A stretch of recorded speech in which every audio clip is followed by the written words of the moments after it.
Okie dokes. Okay, it is 7:04 p.m. Checking.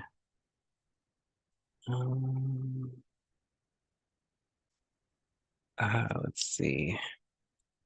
Sorry, we have another commissioner in the.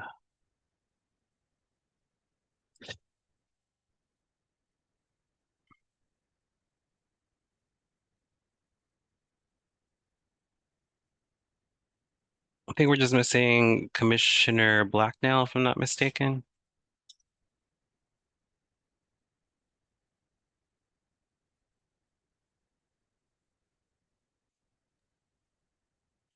I don't know if Commissioner Arbuckle is at his computer. I've been trying to promote him to a panelist, but Commissioner Arbuckle keeps on declining the invitation to be a panelist. Um,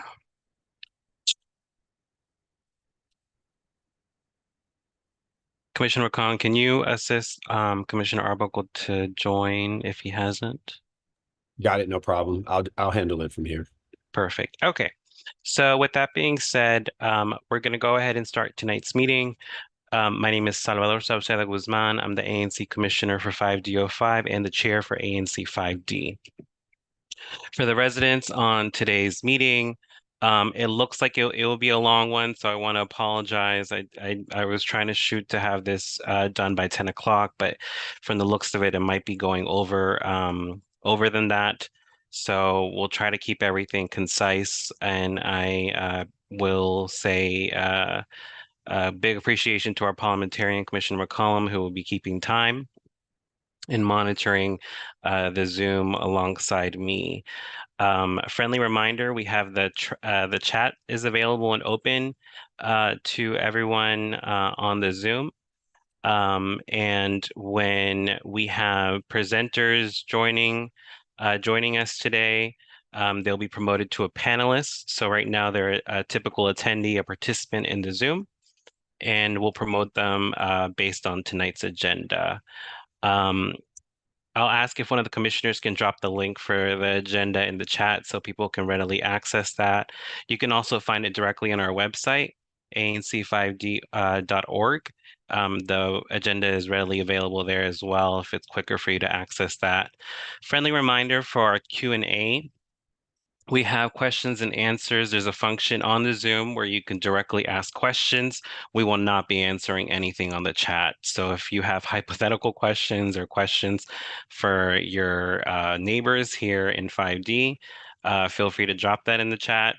Please keep that as civil as possible. We will remove you from the Zoom if you are being disrespectful in regards to the space for the public.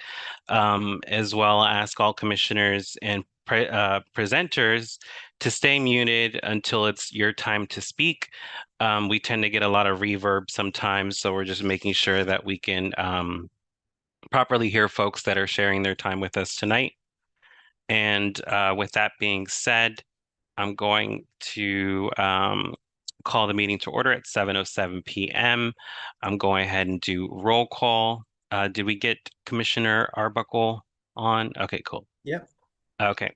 And thank you so much for our interpreters joining us tonight. We appreciate your assistance providing these services for the community. So with that being said, I'll call this meeting to order at 7:07 p.m. and start roll call. We have ANC 5D01.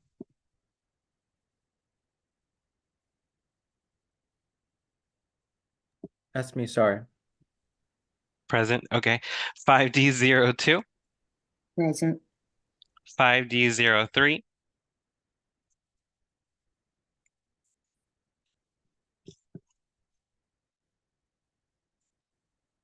Was that Commissioner Roblin? Is she on?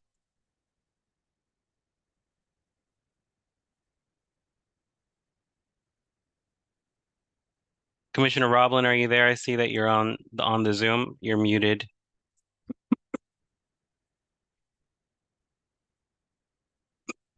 Okay, we'll come back to you, Commissioner Roblin, but I do see you present in tonight's meeting. 5D04. Present. 5D05 is myself. I am present. 5D06, Present. 5D07, Present. 5D08, Present. and 5D09.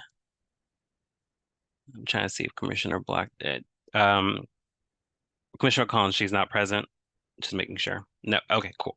So we have a quorum for tonight's meeting. So that means any voting action items that we take are official. With that being said, I'll move forward with the agenda and request to adopt the agenda. Before doing so, are there any commissioners that will want to make additions or changes to tonight's agenda as noticed to the public 7 days in advance of tonight's meeting?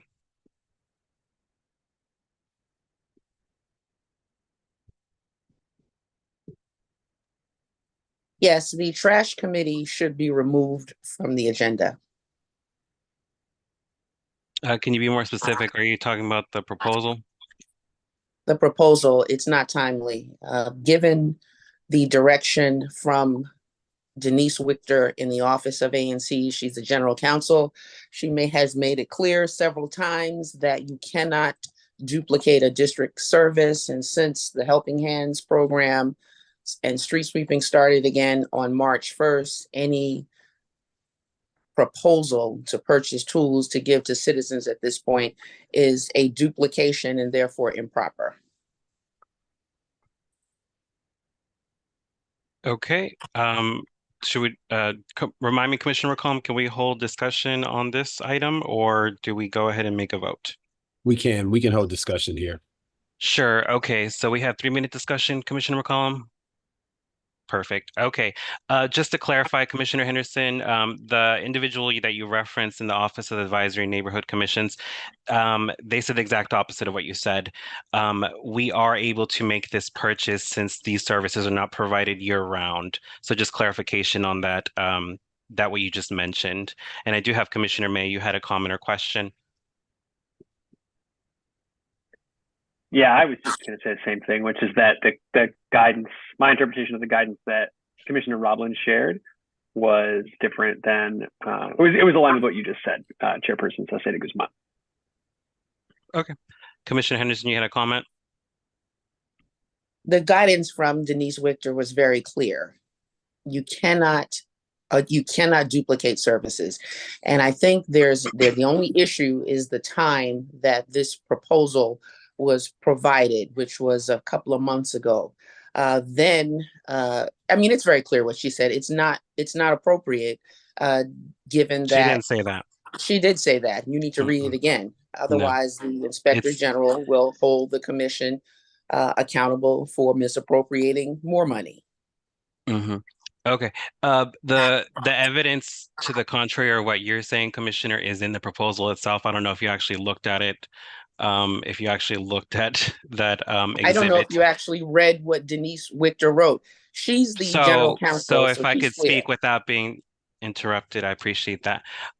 Like I said in multiple times, Denise has made it clear that we can make this purchase since the services that you're referencing are not provided year-round. And since those services are not provided year-round, it's not a duplicative service that we are spending money on. This proposal was submitted by Commissioner Roblin to hopefully improve our ability to clean our streets, something that residents in 5D have been asking for years, not just during my tenure as a commissioner, but many, many years. And I think these are just resources that we should have available for our constituents, for our residents, for our neighbors, if interested in working with us just to clean their block. The proposal is available online through the agenda. The exhibit in which the evidence to prove the contrary to what you're saying is available for anyone to read. I would suggest you to read it and look over it once again if you have not. Commissioner Cobb, you had a comment? Yeah, I have the letter in front of me from Denise Wichter. She says that, quote, I would distinguish this, our trash committee proposal, from other district services, such as maintenance expenses, that the district offers on a scheduled basis, which may be temporarily unavailable due to the maintenance schedule. So we are okay. Commissioner, May, you have the last comment before we have to let that go? We're Yeah, at a, oh, sorry. I'm just going to add one other piece from that email where Denise Wicker said in her note that as long as the ANC has a plan to properly track and keep possession of the inventory it purchases, then this modest expenditure would be permissible, assuming the ANC votes accordingly. So I think it's very clear that we have the authority to take this vote. and And that's what you just referenced is also in the proposal as an exhibit. Okay, well, that's time on that. We'll take a vote. So, Commissioner Henderson, can you restate your motion, please? To remove this item from the consent calendar. Commissioner Henderson, can you hear me?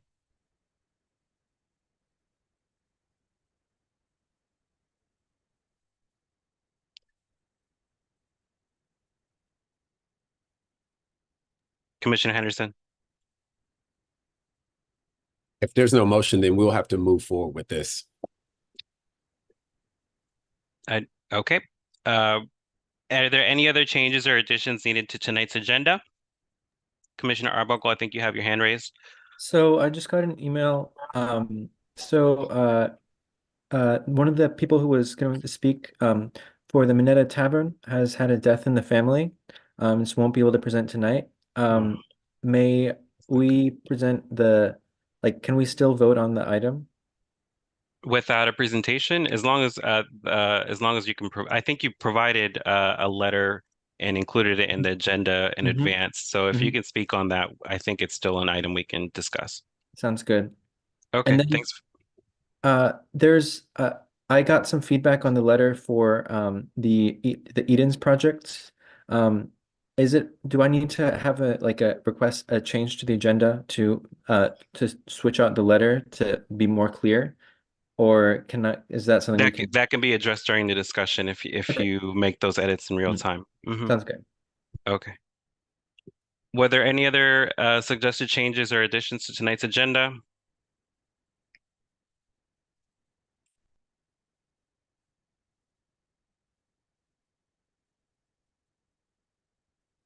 Okay, didn't hear anybody from anything else and didn't hear anything from Commissioner Henderson.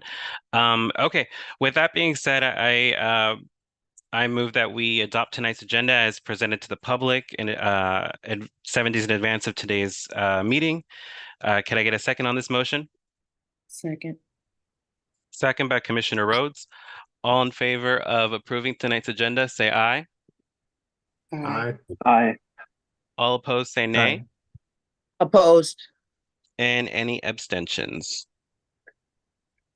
Okay, the ayes have it. We'll approve tonight's agenda as presented to the public. With that being said, our next portion is adoption of the meeting minutes, which is typically handled by our secretary. I have asked our secretary in advance of tonight's meeting to hold off on the adoption of the meeting minutes to a later date, preferably exactly prior to our July break. So whether it's next month or the month after, I will ask our secretary to hold off on the adoption of the minutes. And with that being said, Commissioner Cobb, we have our reports for January and February that you can go over as our treasurer. So we're covering January also because OANC just switched over our bookkeeping program and we had a few kinks that they needed to work out with it. They got it all fixed, so we're good there. So we have January and February. January monthly treasurer's report. An opening balance of $35,478. We had one expense of $34.45. That was our monthly subscription to MailChimp, giving us a closing balance of $35,443.55. And that is also our opening balance for February. We had two expenses totaling $1,464.45. We had our monthly MailChimp expense, but then we also had a one-time expense for yard signs notifying people of our monthly meetings and providing more information about our ANC and what we do. I think we approved this at our last meeting or two meetings before, but anyway, that gave us a closing February balance of $33,979.10. Great. Can you repeat the closing balance one more time, Commissioner Cobb? For January or February? as of today. As of the end of February, Mhm. $33,979.10. Perfect. Thank you. Again, friendly reminder for folks. Skip Keats, I see you have a question in the Q&A. I'll get to that shortly. But friendly reminder for folks on the current item that we're discussing, which is the treasurer's reports. If there's any questions, feel free to drop them in the Q&A. For our senior citizens, I hope that folks will have integrity when they admit they're a senior citizen. Feel free to use the raise your hand function and we'll always allow you to ask a question directly. Are there any questions from the commission on the reports?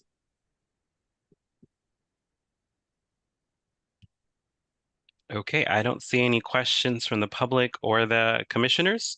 With that being said, we'll move on to the next item. Thank you, Commissioner Cobb. Thank you. Oh, and Commissioner Cobb, a quick question. When folks want to see this information online, can you remind us where to find that? So every monthly report is linked in our agendas. And at the end of every quarter, when we have a quarterly financial report, that's linked in the agenda for that monthly meeting as well. Perfect. Thank you, sir. Okay, with that being said, we have our standing presentations. It looks like we're on time on the agenda right now, so thank y'all for moving smoothly so far. We have our standing presentations. First, we have our commissioners' reports, which are the reports directly from every single member district ANC, and then our public safety report from the 5th District themselves. We also have Mr. Anthony Black joining us on behalf of the mayor's office and Mr. Oliver Stout joining us on behalf of the Ward 5 council member's office. So with commissioner reports, again, I'll do a rundown of the ANCs and start with 5D01. Hello, I don't have anything for right now, but stay tuned for an email later this month because I will have something I want to discuss at the next meeting, probably. Okay, perfect. 5D02. Yes, thank you, Commissioner. So Empower DC will be having a workshop tomorrow. As we stated last month, the Environmental Justice Amendment Act of 2023, the hearing will be this coming Monday, March 18th. And our council member, Zachary Parker, introduced this bill, and we want as many people as possible to testify. You will have until maybe tomorrow night or the 14th to sign up to testify, and we want as many ANC commissioners also to sign up and testify. So come to the workshop tomorrow. I will put the link in the chat after I'm finished talking about this, so that you can sign up and just get help with talking points for your testimony. This Friday, March 15th, Gallaudet Street will be designated Alexander Crummell Way. And and so it will be, we will have a ceremony. Our council member, once again, will be holding this ceremony this Friday on which was Gallaudet Street, which will be now Alexander Crummell Way. And it will start promptly at 11 o'clock. On the 20th, we will have our DPR community meeting about the renovation of Crummell, and that will be with DPR, DGS, and the architect, Sword. On March 23rd, the Office of Planning will be having their office hours at Trinity Baptist Church as well. The DGS community meeting is at Trinity Baptist Church, which is here at 1814 Central Place, Northeast. And Office of Planning, they completed their public life study for Ivy City Small Area Plan. So they will be discussing that this Saturday. Also, we just ask that you please clean the front of your homes. And here in Ivy City, we do have a clean team, but they're only cleaning the business side of Ivy City. And people have trash everywhere. If you can just come outside and clean in front of your house, then that will help until we get the clean team's contract to be moved to the residential side. And I'm sure other communities are going through the same thing. Thanks. Thank you, Commissioner. 5D03. Hi. So we are going to have Zachary Parker at our next Trinidad community meeting. Everybody is invited. You don't have to live in Trinidad. It's going to be April 1st at Wheatley School Library. So we hope everyone can make it. Contact me for information 5d03@anc.dc.gov or 202-651-0581. Our Trash and Beautification Committee has been pretty active. We went around with Jabari Brew from Urban Forestry, looking at what trees need to be replaced and what trees need to be where we need to plant. So we have a list of places where we're going to plant trees, maybe 10 or 12 different places. Let's see. So I think that's about it. Yeah. If you're interested in joining any committees, we have committees and working groups. We have statehood working groups, Save Area Cats, Traffic Safety Task Force, as well as the 5D groups, which are 5D committees, which are Transportation, Zoning Committee, the Trash and Beautification Committee, and the Environment Committee. So we would love to have anyone that's interested, get more active in the community. The Trash Committee will start holding monthly cleanups. After this meeting, we will then have, hopefully, if our vote passes, we will have the tools to work with, and we're going to be holding trash cleanups all around 5D every Wednesday at 5. Every second Wednesday at 5 and every fourth Saturday at 10 a.m. And we would love to have you join me. Just contact me, and the more people, the better. We can work together to make the place better. Thank you.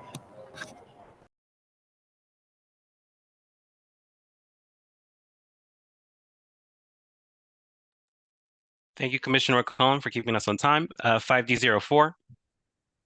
Thanks, Commissioner.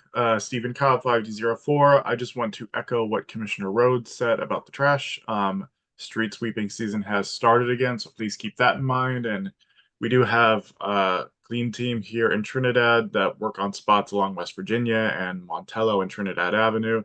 But the easiest way to keep the neighborhood clean is if you just clean the trash in front of your house or your home. So, everybody should do their little bit and it would go a long way. And where we're still having issues, we have the resources, and soon we'll have even more resources with our trash committee to help with that. Amen. 5D05 is myself. We've had a lot of stuff come up over here in 5D05, which is Northern Trinidad. Commissioner May might discuss the open house that was here in Trinidad a few weeks ago regarding the new work that's being done on Mount Olivet. On Olivet Road, as some of y'all may know, right now it's both lanes have opened up to 2 lanes on each side. It's temporary. It'll only be for a bit until they start working on the street to eventually make it only 1 lane going each way. So be on the lookout for that project starting in the summer. Our letter transportation chair discussed that a little bit more. But outside of that project, we have a Z Burger coming to Mount Olivet Road, where the old Texas chicken. Oh, I'm forgetting the name right now. It's been closed for a little bit, but where the old Texas chicken shop was, right next to Kovacs, Z Burger has signed a lease with the owner of that property, and they'll be coming in there. So be on the lookout for that in the near future. In regards to any of the other matters occurring in 5D, I think the Metropolitan Police Department will discuss this a little bit more, but the corner of Montello and Rom has been selected as a potential drug-free zone with the new passing of Secure DC. So I'll ask some questions to MPD just what that kind of looks like and how that will affect residents. Here in 5D05, we have a lot of folks that like to enjoy the neighborhood, just go on the block, just, open up their car windows, blast music and whatnot. Some neighbors are not fond of that. I know we have different opinions on that, on in terms of some of that neighborhood culture, but 5D is ready and preparing themselves for this summer in terms of how these new policies will be enacted in the neighborhood. So if you have any questions, feel free to use the time that we'll have with 5D tonight to get them answered. But just echoing what Commissioner Roblin said, I joined her for our Trinidad community meetings, which is at the bottom of Trinidad. Maybe in the future we can have one at the top. But as of right now, it's something that we're doing and looking forward to seeing folks at Wheatley with Councilmember Parker. With that being said, 5D06. Good evening, everyone. Commissioner Kathy Henderson, representing Single Member District 5D06. I'm pleased to report that I had an effective and productive meeting on March 1st at Union Heights. We will continue to make sure that we have a safe and attractive venue for residents to participate. And I'm very thankful for the management for providing us with some refreshments that did not cost the citizens 1 cent, but we enjoyed. Our next meeting, and save the date, will be April 10th. We have a special surprise for you.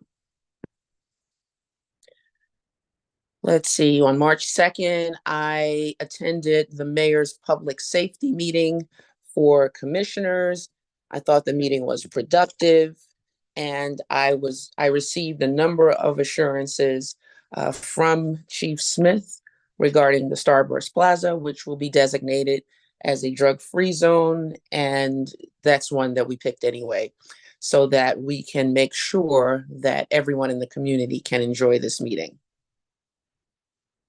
space. Let's see, I also attended the meeting held, the open house by DDOT regarding the transportation changes that are proposed for 17th Street and Mount Olivet Road, which the majority of the persons attending actually oppose. So we will be notifying Ms. Kirschbaum, she already knows this, that we oppose those changes because they simply don't make sense, and they will, they'll just cause a disparate traffic impact on the surrounding community. Let's see, I had at least 10 locations in my single member district. I've requested pet waste signs. Our residents continue to rightfully complain about negligent pet owners who are leaving dog waste just gratuitously on our streets. It's a health hazard and it's a $250 fine. I have 10 service requests pending. Excuse me. So we look forward to that not being an ongoing problem. And as we get our public safety challenges reined in sufficiently, I will ask for MPD enforcement. And regarding public safety, I've already reached out to Captain Moynihan. I don't know who will be representing MPD, but regarding the lack of police presence throughout the community, I've observed during very off hours, late at night and early in the morning between 5 and 6:30 a.m. So with the exception of the homicide that occurred and the arrest on Childress, there's been no police presence from 5D09 throughout Trinidad. And it's that's a problem. So I look forward to our MPD team quickly addressing that. So Okay, let's we're see, good on just time. again, save the date, April 10th, and thank you for the opportunity to share. 5D07. Thank you. Good evening, everyone. I'm McCullum 5D07.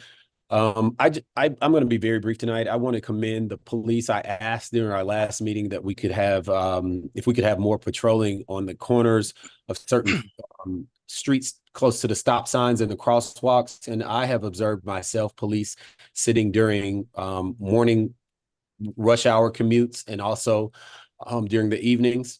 I'd also like to commend the police for I mean, it's a lot of presence now at 19th and Bennett Place. The residents there have been asking for this for so long, and I've been communicating with them for so long. And so it's really, really good to see the police there on that corner. I am going to be having a meeting with DPW with regards to the alleyways. I do agree with Commissioner Cobb and Commissioner with all the commissioners that are saying that we really need to clean the front of our homes, but we also need to be mindful of these alleys. I've gotten a number of emails from constituents who are stating that there's illegal dumping. And I think during our last meeting, we had an in-depth conversation about that. So I have a meeting scheduled with DPW regarding the illegal dumping, and I'd really be interested in working with our trash and beautification committee, especially once we get the tools that rightfully we'd like to have to start doing some cleaning in some of our alleyways. I'd like to also just ask for a moment of condolences here on my community and on my block. One of our oldest residents, Maureen Lassane, sister who lives with her, Ethelyn Lena Henry, passed away, and she was in her late 70s. And so that family is going through right now. And I will commend my neighbors and also folks that are here in the community for stepping up and being support to them right now. If there's any concerns or anything that's going on in 5D07, if there's any invitations to be a partnership with any of my fellow colleagues, please send me an email. I'll be glad to collaborate and work with everyone. And if there's anything that needs to be reported, please reach out to me, 5D07@anc.dc.gov. Thank you so much, everyone. Thank you, Commissioner McCollum. I just wanted to add, I did submit some requests or attempted to submit some requests for alley cleaning, and there was a clarification that alley cleaning doesn't start till April 1st. So for any residents that are trying to submit those requests, they're waiting to April 1st to do so. It sounds like DPW is just getting ready for a lot of these summer stuff, especially this month with street sweeping. So for any residents that are trying to submit that, if we could just wait a few more weeks before we start tackling these alleys through DPW, not through us. We can do that tomorrow, but with DPW, if we just FYI, they're waiting till April 1st. Sorry about that. Just want to plug that in real quick before I forgot. 5D08. Hi, everyone. Good evening. Nice to be here with all of you. Thanks to the members of the public for joining. My primary update is, as Chairperson Saucedo Guzman previewed, regarding the open house we had with the DOT on March 2nd, and that was to provide members of the community with an opportunity to see the plans that are in place for the Mount Olivet 17th Street corridor and provide feedback. So first of all, I want to thank Commissioner Saucedo Guzman, Commissioner Cobb, Commissioner Henderson for coming to the open house, and certainly members of the public as well. We had a great crowd. A lot of people came throughout the course of a couple of hours.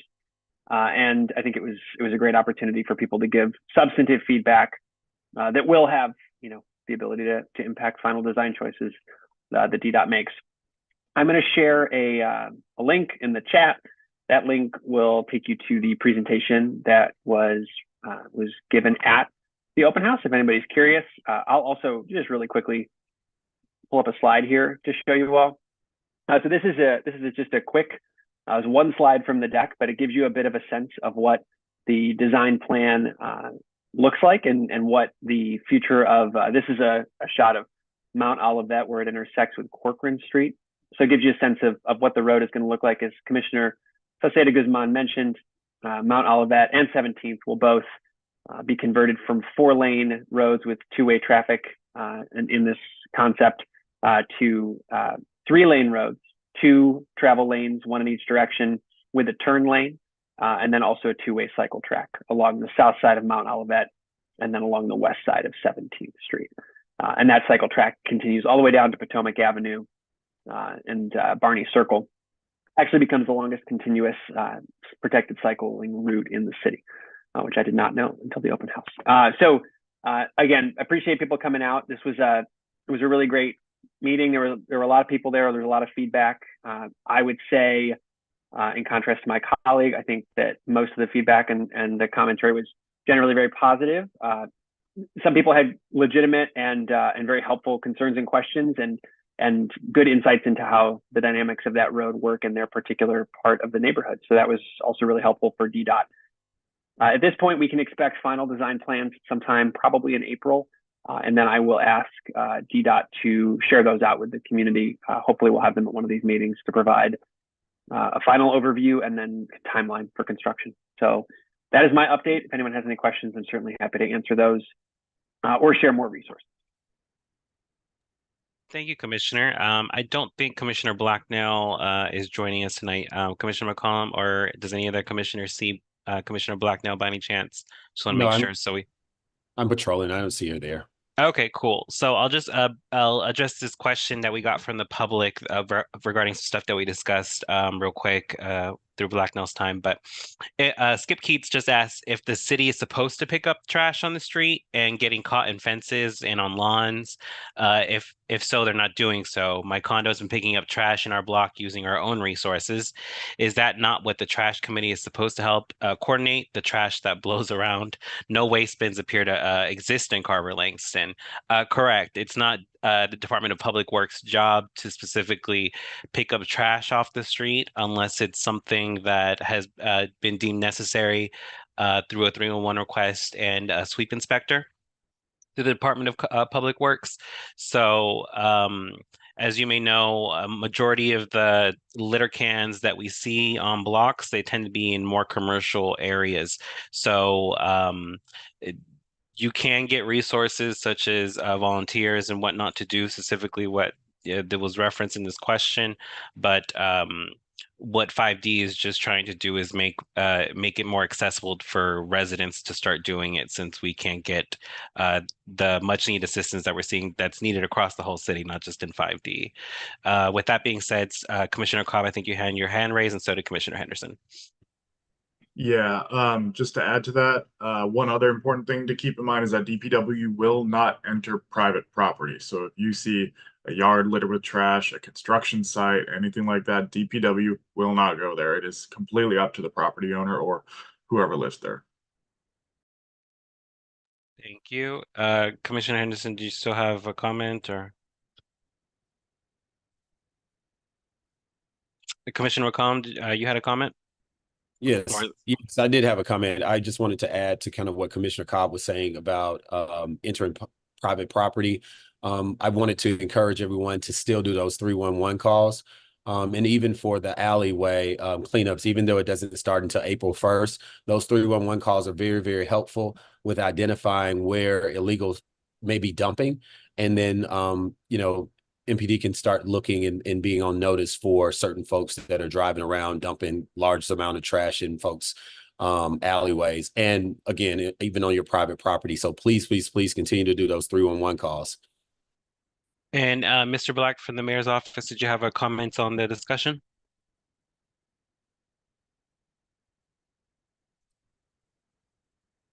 Maybe, maybe not.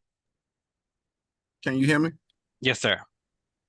Commissioner Cobb, yes, you're absolutely right. DPW will not go on private property, but for those nuisance homes, you can always reach out to DOB for overgrowth, things of that nature. And they will find the residents. They will issue warnings and find residents for those particular issues.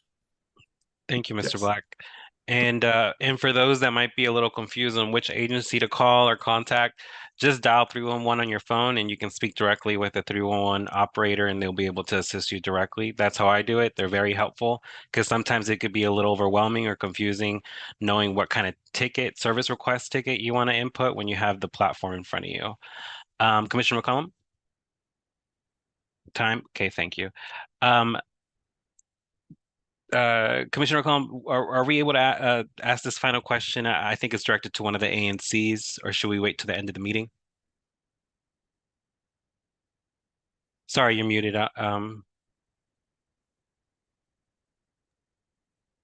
With respect to time for tonight, let's stick with the agenda, and then we'll make sure that we are address the question down at Q&A. Okay, perfect. Ms. Capps will answer your question towards the end of the meeting. If an ANC commissioner knows exactly what she's asking, feel free to answer it directly on the Q&A itself to save time. With that being said, we did our commissioner reports and we're doing now our public safety report. And it looks like we have Lieutenant Miller here today. Thank you for joining us here in 5D. If you could just give us some stats updates and any big matters that have been occurring out here in our end and PSA 506 and 507, we'd really appreciate it. All right, good afternoon. I'm filling in for Captain Monahan. She was unable to attend this evening. So in regards to your stats, I'll start with we had a homicide on March 8th, which was closed by an arrest. That happened at what address was that? 1237 Mount Olivet Road, and the suspect was known and he was arrested actually on scene. So that person is no longer a threat to the public. If the three robberies, most recent robberies we've had in the area, the most recent one was February 27th, and that was the 2000 block of West Virginia. Another one, 1300 block of Orange Street. That was a known suspect as well. It was domestic related, and the person was arrested on scene. And then the third one happened on February 20th, and that was the 1100 block of Morris Street. All two of those are still being investigated by the detective's office. Overall, for the 5th district, assaults with a deadly weapon are down 57% this year. Violent crime is down 20% this year. Homicides, we've had 7 in the 5th district so far. That's 1 more than last year. We had 6 at this time last year. And everything else is about the same. Property crime, theft from auto. Theft from auto is actually down. Motor vehicle theft is up. What else do we have here? Yeah, violent crime. And that's basically about it, just the stats. Nothing is jumping out here. Okay. Lieutenant Miller, quick question on the Go ahead. homicide. Did the folks know each other or was this a random act? Yeah, they knew each other. And while the detectives were on scene, the suspect actually came up and said that he did it. So Oh, well, they knew each other, and that was closed the same did they day. have any history with MPD or any I guess It doesn't say, because in these reports, when homicide takes over them, their reports are sealed, so there's only a limited stuff that I can actually see. The person's name, that's about it, but there's no other notes in there about if they had any other interactions or if there was domestic related. do you know if they were locals to the area itself? Yeah, both of them lived in the 5th district. I can say that is Okay. so. Okay, thank you. Commissioner Henderson has a question. Go ahead. Lieutenant Miller, provide some details, an overview of the homicide at the Starburst Plaza. And let's see, also the shooting incident at 1922 I Street on Thursday, this past Thursday. All right, I'll do that on 1900 I Street. Let's see here.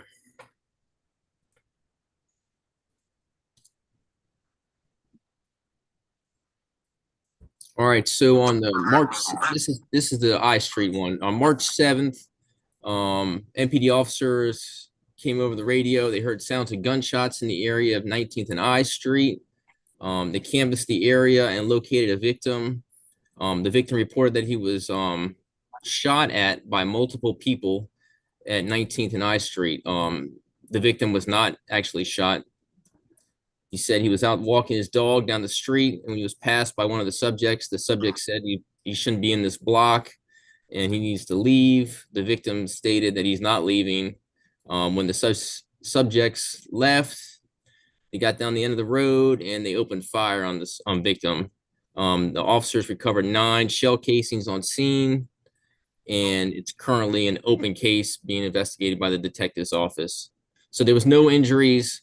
They did discharge weapons, and both suspects are unknown, and there was very little to go by in reference to like description of them. It just unknown clothing.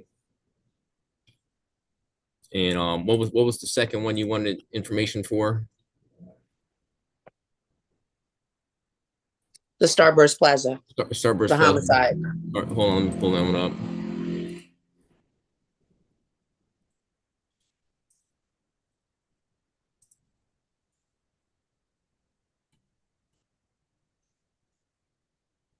And this was February 24th. Is that the date? February 24th?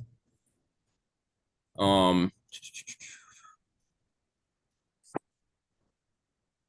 right, yeah, this one was also closed. So on February 24th, members of the Metropolitan Police Department responded to Maryland Avenue and Bladensburg Road for the report of a stabbing. Upon arrival, members located an adult male victim conscious and breathing, suffering from a stab wound to his abdomen. DC Fire and EMS were summoned to the scene and transported the victim to the local hospital, where he succumbed to his injuries. Later on, I believe it was 2 days later, they actually got video footage from the scene. I don't know if it was from a store or they have a crime camera right there at Starburst Plaza. They were able to identify a subject, and the officers 2 days later stopped that individual, and he was placed under arrest for that. So that was another homicide. Both homicides are closed. Thank you.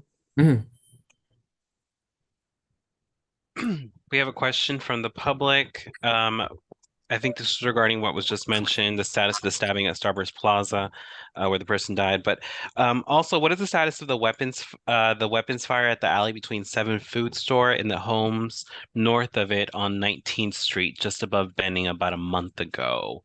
It looks like there was some weapons fired back then. Skip Keats, I was on the sidewalk across the street walking from home from the trolley, and I was scared out of my mind, a feeling I do not like. Is there any activity or police presence being placed around there, Lieutenant? What was it? What was that address again? This was in regards to the alley between the 7 Food Store and the homes north of it on 19th Street. Commissioner McCollum might be able to give a better a block or something regarding that area. Yeah, this was the incident that took place, Lieutenant, between 7th Food Store and 21st.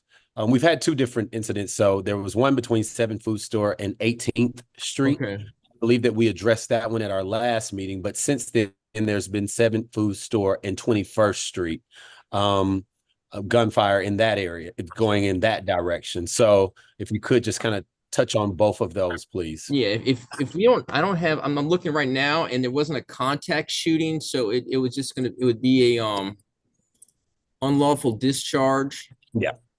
A report, and I don't have that pulled up right now, but we do have in that area. I know somebody spoke earlier in your meeting about the officers present. We have in that whole on Bladensburg in Maryland, and then over in Trinidad, we have like 3 officers that are assigned to that area, and that's just they don't go do calls for service. They're like overtime, and they're just doing crime patrol in that area.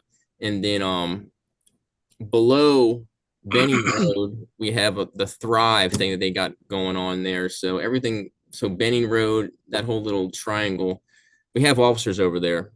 So in reference to those two you're talking about for the unlawful discharge, I don't have the reports up here, so I'd have to do further research on that one. Okay. And well, I have a video that shows the officers are not present, and we need them to be. I took a video from 5D09 all along my area and Bladensburg Road, and they're not present. So, and I've already talked to Lieutenant Sharp about this, and I reached out to Captain Moynihan. Yeah, the officers are supposed to be there. The chief says that we do have the manpower. So the officers should be there during, we should have some visibility on every shift throughout the community. And so, Lieutenant, if I could piggyback off of that, for me, I didn't get to finish my statement a moment ago, but I have been seeing more presence on Mhm. 19th Street and Benning Road, and we had been asking for that for, I mean, since I came into office in January, and so it took this long. And I Yeah. just want to make sure that, you know, for me, that I'm saying thank you because I do see them now. I see Yeah. them speaking at certain times. I wanted to follow up. I mean, you can address Commissioner Henderson, but while I had the floor, there was also a shooting last evening, Benning Road and 21st Street at I think it's the former BP gas station. I wanted to know if you can touch on that. There's been several emails that I've received wanting to know if there was actually gun fired, or if there was someone that was actually injured in that firing last night. Let me see here. And that would be Benning Road and 21st Street.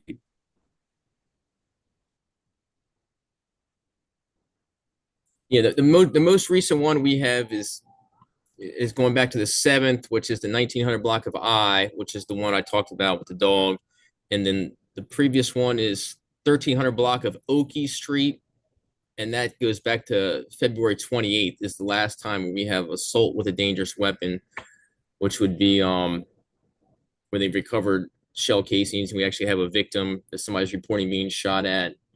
So for the no, we have no destruction of property reports. So at the most, it would have just been an unlawful discharge if they recovered shell casings. And if they didn't recover shell casings, it would have just been a sounds of gunshots if somebody called in. But there's no reports, and that's up to date as about 2 hours ago. Thank you. I just wanted to make sure there was not like a homicide or something No, in there. no homicide. Thank And then you. in reference to like you were talking about the extra officers, so there's 5 officers for that Thrive, and it's all like I said, it's Benning Road and around Bladensburg, Maryland, and then south towards the first district. And those 4 officers can't leave that area. And that's a citywide initiative where there's like they picked 3 or 4 areas throughout the entire city, and that's staffed by people outside of our district. So people working from the special operations division, detectives office, and stuff like that. They come to work here, meet up with the watch commander, and they go in service. So those aren't actually our officers from our district. As for Brooklyn and Trinidad and all those that we have, those are actually our districts. So we have 5 hotspots that the commander picked, and that is Saratoga, Trinidad, Eckington, Brentwood, Kingman Park, and Brooklyn. Those are our 6 officers that we station each day for the overtime for high visibility and crime patrol. And I will add, Lieutenant, I think one of my colleagues said that no police presence is in Trinidad, which is false. That's not incorrect. That's not correct. Yeah, I mean we We do, see y'all every day. and that's their You all are posted up right here, right now. So yeah. for Commissioner Henderson or anyone else that's saying that they're not visibly present, I know that you all are not literally stationed there 24/7, but neighbors do see the impact and difference that's here in Trinidad. So I'll say that confidently as the ANC commissioner for the neighborhood. Y'all are here. We appreciate your presence. We just hope that y'all are ready for the summer with these new Yeah. policies coming into play. And I'll ask at the next meeting when the captain or commander is available after his vacation to see what's going to look like eventually over here. Because we do see y'all, especially here on ROM. And even though Montello is seeing a lot more of criminal activity, we do see the difference on ROM. So we appreciate that. And then if you guys, I mean, did you guys want the details of the drug-free zone stuff? I can give you like a brief overview of it. Mainly, how is it going to play out? We keep on talking about it. We keep on hearing it's going to be implemented for 5 days, but how does it really look like on the block? That's what we would like to know. So basically, the area can't be larger than 1,000 square feet, and it has to be completely public space. So it can't abut to somebody's yard or to anything like it's like on private property. The commander, so this just went in effect yesterday through us. So we just got the general order for it. So the commander has to put together a list of areas that he wants to make these the drug-free zones. And each one of these zones has to have a certain criteria it has to meet. They have to have the previous 6 months crime stats, calls for service, homicides, all the events, all that information has to be packaged and it's sent to the executive office of the chief of police and the general counsel. They go over it, and if it meets all the criteria, if they approve it, they'll approve it and let the commander know. And then within 24 hours prior to it being implemented, the department has to notify the chairman of the DC Council, each member of the DC Council, and then there's a whole list of people, Department of Health, Public Safety, Behavior Health, Human Services, Health Director, Neighborhood Safety and Engagement Director, and the U.S. Attorney General's Office. And then you have to put the signs out. And this all has to be done in accordance to like whatever the law says. So if it's 24 hours prior, the signs have to be certain distance, certain many signs. And the signs are going to basically say it's unlawful for a person to congregate in a group of 2 or more people with the purpose of committing an offense under Title 4 of the Controlled Substance Act within the boundaries of this drug-free zone. And the failure to disperse after being instructed to disperse by a uniformed police officer is a violation of this act. So the person actually has to, if you, like you were talking, like if somebody's sitting on a park bench and they're not meeting the criteria of somebody that's actively committing a crime, like selling drugs, doing drugs, but have an open container of alcohol, they're not going to be moved. Okay. And then the enforcement, you only have, it says 120 hours is that's as long as it's good for. It's 120 hours, and it can be renewed for another 120 hours, but it cannot be There's a certain time frame it can't be done within. Yeah, so it can be done for 120 hours and it can be renewed one time, but it cannot be renewed just to circumvent the 120-hour rule. So it can't just be done in consistently. Yeah, if you can't solve the problem within 120 hours, you have to come back and restart and come up with a different plan. Okay. So this we haven't put any areas out. So I don't know if people have said this coming here, it's going there. The commander has to put all this information together and then forward it onto the chief's office. It goes to general counsel, and they decide what they're going to do with it. And it also has to do with staffing and other circumstances and where it's going to go. Understood. We're a little pressed on time, so I see that we have just I'm sorry, do we have a question? Does the public get to a question just to end it, Lieutenant, since we're a minute over time? Does the public get to weigh in on what areas are designated drug-free zones and what criteria is used? I think you described the criteria, but does the public get to weigh in? Yeah, I mean, question. Somebody would email the commander, email MPD, and say this is the area that I have lots of drug use, drug issues. They would contact you guys. You would forward it on to the commander and just bring it to their attention. And it also has to do with when people dial 911. In order to meet the criteria, you have to have you can't pick an area that has no calls for services, no robberies, no homicides, no quality of life issues. It has to meet a bunch of different standards to get classified as a drug-free zone. Okay. Well, thank you, Lieutenant, for the information tonight. We appreciate you joining us. Could you drop your contact information in the chat so folks can reach out to you if they have any questions of what we discussed tonight? And again, thank you for joining us and stay safe out there. All right. Thank you, guys. No problem. Bye-bye. With that being said, we're moving forward 2 minutes over time, and we have the Executive Office of the Mayor. We have Mr. Anthony Black, our Ward 5 Moker, joining us tonight. Mr. Black, go ahead and take the wheel. Thank you so much, Commissioner Guzman. I'm going to try to be as brief as possible. Good evening, ANC 5D. My name is Anthony Black. I'm your Ward 5 liaison for the Mayor's Office. Just a couple quick updates. Registration for DC DPR spring programming opens today. That includes aquatics and Zumba for the seniors. Tomorrow, DPR has open registration for all sports activities. So if you have any youth that want to play soccer or summer basketball, you can sign them up for, you can register them for spring sports. Street sweeping. Street sweeping is in effect, so please make sure that you move your cars to the opposite side of the street during those days. I spent all day last Friday in 5D, and issues that were major issues were illegal dumping, legal construction, and sidewalk repair. So I put in 68 311 requests for ANC 5D, and I will continue to do that as well. Community cleanups. Commissioner Guzman, you're very aware of how the community cleanup process goes. So if there's any commissioners or residents that would like to organize a community cleanup, please feel free to reach out to the Office of the Clean City or myself. You will get the supplies needed to conduct the community cleanup. And again, if there are anyone who just wants to organize a cleanup, please just let me know, or you can reach out to the Office of Clean City. That's it for me on my end. I'm open for questions and comments. Sure. Thank you, Mr. Black, for joining us again.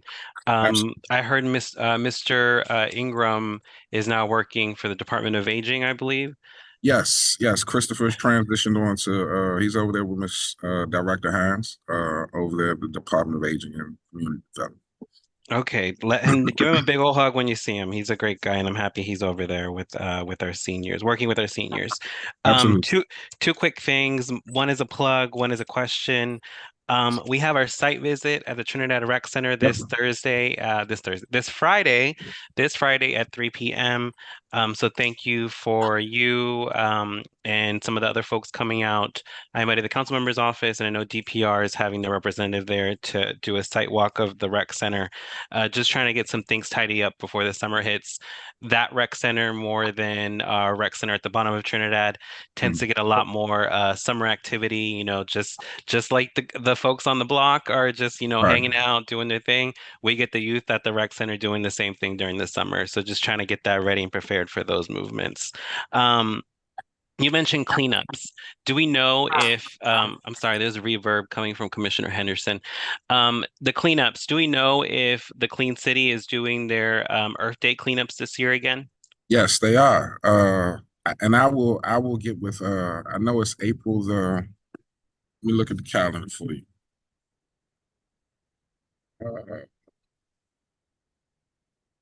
It'll probably be 420 or Yep, that's exactly what day it is. It'll be Got it. April 20. No, they actually moved it to April 27th. Okay, April 27th. Yes, sir. April Earth Day, 27th. and that's across the city. Yep. Thank you for the information. They didn't want to have a cleanup on 420, so they moved it to 427. As long as we all get to celebrate our holidays, I'm happy. Absolutely. Commissioner Henderson, you had a question for Mr. Black? Mr. Black, I have a request. Yes, Would you ma'am. provide a copy of those 68 service requests that you made? The service Provide request? me with a copy of it. You said you made 68 service requests in 5D. Would you provide me with a copy of those 68 service requests? Yeah, I can print them out. I mean, it won't be tonight though, Commissioner, but I can get them for you. I didn't say tonight, but would you provide me with a copy? Yes, ma'am. Thank you kindly. You're welcome. Commissioner McCollum, you had a question or comment? Sure, Mr. Black, always a pleasure. Thank you for being here tonight. I appreciate it. Absolutely. I just have a request, and I've made this request to you, but I just want to kind of go on public record because I know everyone likes to say what they attended and what they did not attend. Mr. Black, you and I have had conversations about last minute requests to attend meetings that the mayor may be having. There's been a number of times that I don't find out about these meetings until the night before or the day before. And, I've said a couple of times, a few of us, or not all of us, have full-time employment that we can't just jump off last minute notice. So I'd just like to ask, if I am absent, it's because of the notice and the time frame of not getting it. I want to first say that. And then I just ask that whatever relationship you have with the person in the mayor's office who's given notice, if you would ask them to give us just a little bit more heads up when we're requested to be present. Of course, I know that there's sometimes it's just immediate and we just need to get together. But certainly when we can know in advance, if you'd let them know, I'd appreciate that. Not a problem. Not a problem at all, Commissioner. Thank you, and continue to do good work over here. We're really glad to have you. I appreciate you. Thank you. Commissioner Rhodes, you had a question or comment? I do. Thank you, Mr. Black, for being here. Sorry about your colleague, Christopher, because y'all No. work well together. I don't think it's nothing to be sorry about. Well, I'm just saying y'all work well together. So Absolutely. appreciate everything that y'all have done in Ivy City. I do have a issue. Yes, The ma'am. Ivy City Hotel. I know that's an issue for MPD, and but it's a lot going on there. We just recently had a homicide there, and we need some top level Some assistance. I got you. yes, and you know how I am about that type of stuff. Yes, So ma'am. I do. is it possible we can get some assistance from the mayor's office and I guess the OAG's office already put in a ticket to the Department of Licensing. They already received a notice of infraction.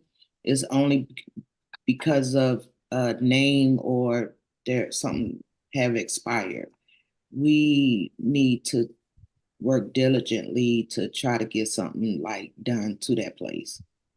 Commissioner, you can give me a call tomorrow. I will definitely flag leadership and find out what resources that are available from the mayor's office to assist. So please just give me a call tomorrow, anytime, before 5 o'clock. Thank you. Not a problem. Yes, I agree with Commissioner Rhodes that hotel attracts a lot of nefarious activity, and maybe even, increasing the prices for lodging there might, detract some of those folks using it to do some of those things. So we look forward to seeing some movement on there. But we're pressed on time, and I'll let Commissioner Roblin ask the final question. Commissioner Roblin? Hi, nice to see you, Mr. Black. It's a long time no see. Absolutely. Yeah. So I just wanted to echo what Commissioner McCollum said. If you could really pass that on, because I actually filled out an oversight for oversight season. I sent in written feedback saying, we're getting emails of events like the day of. We get them even a couple the day after, 1 or 2 days before. It's just like really not conducive to attendance or anything good. It's actually kind of shocking that, like if when some of this we're being asked to pass on to our constituents, we don't send out email. We can't flood them with email, every day. So we only can send out an email to our constituents like maybe once a week or something, twice a week at most. So if you could really pass that on, I just want to echo that. Thanks so much. Absolutely, Commissioner Robin. I mean, we've talked about it already. But I will just say that things pop up on the mayor's schedule. I mean, it's short. When I say short notice, all the time. I will do the best I possibly can to get the information out in a timely manner. But I'm definitely going to flag it to leadership and see if we can, try to get those messages out soon. It's it doesn't seem like these are mostly events that pop up at the last minute. It seems like there are events that have been in planned for a while. They just send the emails out really late. Yeah. Absolutely. I'll flag it for you. I got you. Well, thank you, Mr. Black, for joining us tonight. I'm go ahead and ask if you can drop your contact information in the chat for folks that want to reach out to you, and looking forward to seeing you on Friday. Yes, absolutely. Enjoy. Have a wonderful evening. I will see you Friday. Yes, sir. Stay safe. Okay, with that being said, we have Mr. Oliver Stout here on behalf of Councilmember Parker's office.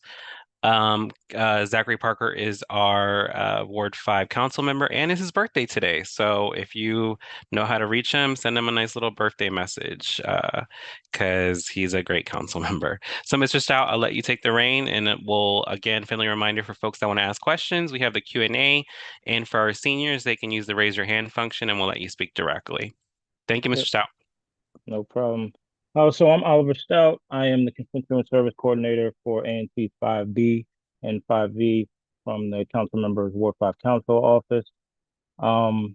Just before I start giving up the updates, I wanted to let Commissioner McCullum know that we express our condolences as well to the family member that was lost, one of our Ward 5 neighbors. And if I will be happy to, connect. I'll be happy to connect with you offline to see how our office can support in any way. As for community cleanup, we conducted a cleanup with the help of Clean City and the mayor's office in Eggington, and we're doing another one in Fort Lincoln this weekend. And we look to do the same thing in an area in 5D. So we would love to help out with that. Get with the commissioners to see where we would find the next location. Also, outside of that, I know the Commissioner Rhodes, she was speaking on the Ivy City Hotel. I know outside of her efforts with the Department of License, MPD also is actively working with the OAG's office as the hotel has had way too many violent crimes. So they're going to be working with the OAG's office to put them on notice for them to improve their security alongside our efforts that we're going to be playing a role in as well. So going from there into some of our highlights. A couple of weeks ago, Councilmember Parker sent his Ward 5 budget request to Mayor Bowser. I can drop the link for that after we talk so you guys can see it. The priorities included and reflected input from Ward 5 neighbors through our office's Ward 5 budget priority survey, our Ward 5 budget forum, and engagement with our ANC commissioners and civic leaders, as well as community advocates. In the letter, the council member emphasized his commitment to reduce childhood poverty and improve a host of wellness outcomes for some of the most vulnerable neighbors through the district tax credit. And he also outlined capital investments in schools and recreation centers, funding for critical public safety initiatives, supporting Ward 5 small businesses, and meeting the needs of seniors in our most vulnerable communities, as well as improving traffic safety. So I'll be dropping the link to that. But of course, with the budget letter, this is just one part of the budget process. The upcoming budget proposal from the mayor would be March 20th. So the ball doesn't stop here. This will also go along with the budget oversight markups and votes to represent even more opportunities for people to voice their priorities. Moving along to legislation, the council member introduced legislation alongside council member Bonds to increase the pay for youth participating in the Marionberry Summer Youth Employment Program. This program seeks to ensure that the youth receive a fair wage and valuable opportunities during the summer months. As we know, some of the youth are still getting paid well below minimum wage. Also, more on legislation. The council member was happy to unanimously pass the Black LGBTQ plus History Preservation Amendment Act of 2024, which has introduced the legislation to chronicle and preserve the rich history of Black queer individuals here in the district, and to do so in time, just in time for the World Pride of 2025. The legislation, it establishes a commission for the Black LGBTQ stakeholders, including representatives from Howard University and the DC Commission on Art, to oversee the major research project. Also, a couple of weeks ago, as you guys already know, the council unanimously passed the Secure DC Omnibus Bill. And yesterday, the mayor signed the bill.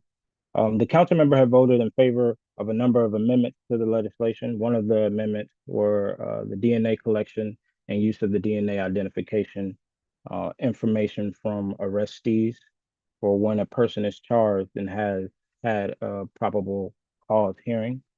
Another was the amendment which strikes Section 14, which will remove the requirement that officers' names be withheld from the public in adverse action proceedings, as well as the amendment which would include the new section, which will require the executive office of the mayor to develop and publish a comprehensive public safety plan.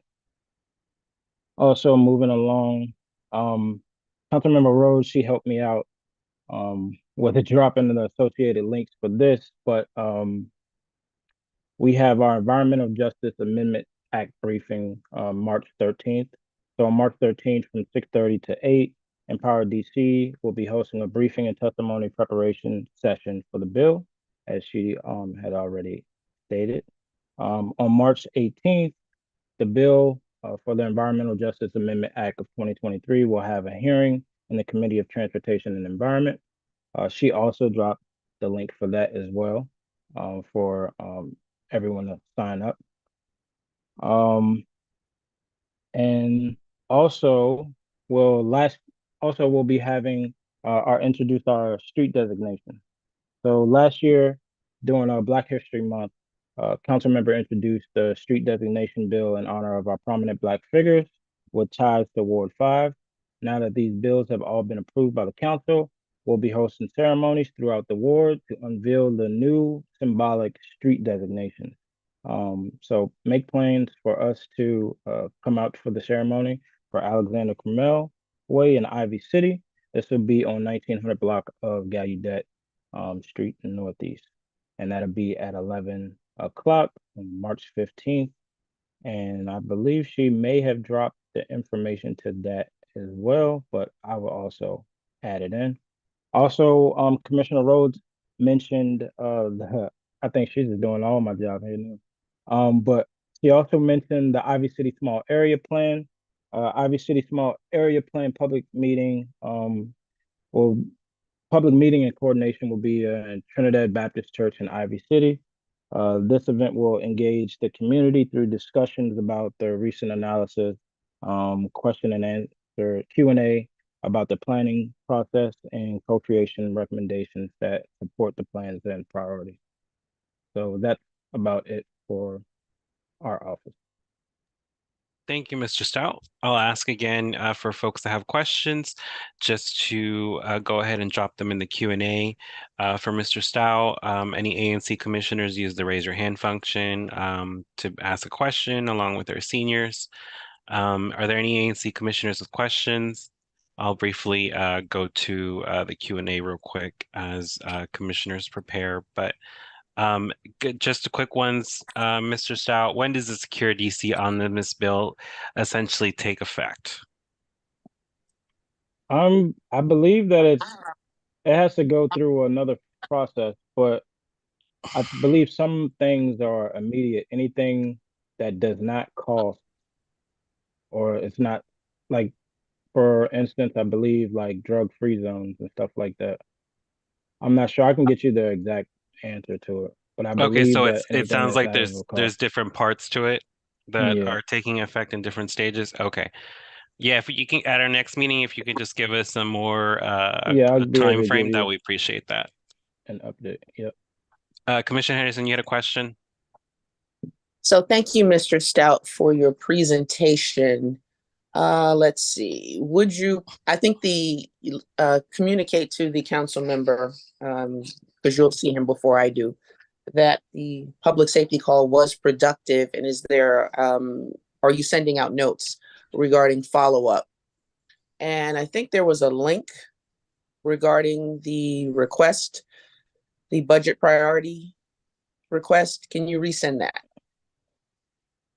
I believe that link no longer works, But you could shoot me an email and with your request, and I'll be able to make sure that the office bring that to the attention of the council member. Well, I need the information, so if you could just send the letter, I would appreciate it. Oh, you need the budget letter itself. I thought you meant Yes. that you were trying to. Okay, yeah, I can drop that letter here in the chat. Thanks so much. Yep, no problem. And what Mr. about the follow-up from the public safety call? The public safety call? Yes, What, there were as some, I far as know there were some issues. Is the council members, is the office going to be sending out some follow-up follow-up questions documentation to from the call? from the call? Yeah, if you have anything in specific, yes, I can. I think No, what just Commissioner regarding the questions Henderson that were was, raised. I think what Commissioner Henderson is asking if there's any notes or any follow-up I'm material clear that you can about provide it how I communicate and don't need you to from the paraphrase. call. Yeah, I could send her follow-up material if need Great. be. Yeah, Okay, I'm happy to do that. Thank you. I have two questions from the public. Mr. David Steven, is there a status update on the Ticket Amnesty Act of 2024? I'm not sure about that. I'll have Okay. to get some information on that and then get back Is to it you. something that the council member is engaged in, or is this just council in general? Do you know? Because I don't think I haven't heard Councilmember Parker I think speak that he on. may be speaking on Councilmember Trayvon White. Is that Oh, so it's a different what he's council member referring with. to? I'm not Okay, sure. I'm not sure. understood. Kristen Capps, any update on the opening of the M Street Northeast Gate for the Arboretum? Not at the moment. Okay. Okay, so if we can get updates on that at our next meeting, we would appreciate it. Our office is also reaching out to get updates on that. And these updates are coming from whom, Mr. Stout? From which office or agency are you reaching out to regarding the Arboretum gate? So right now we just had from the Arboretum gate, there's been, I mean, I'll get it all into a nutshell.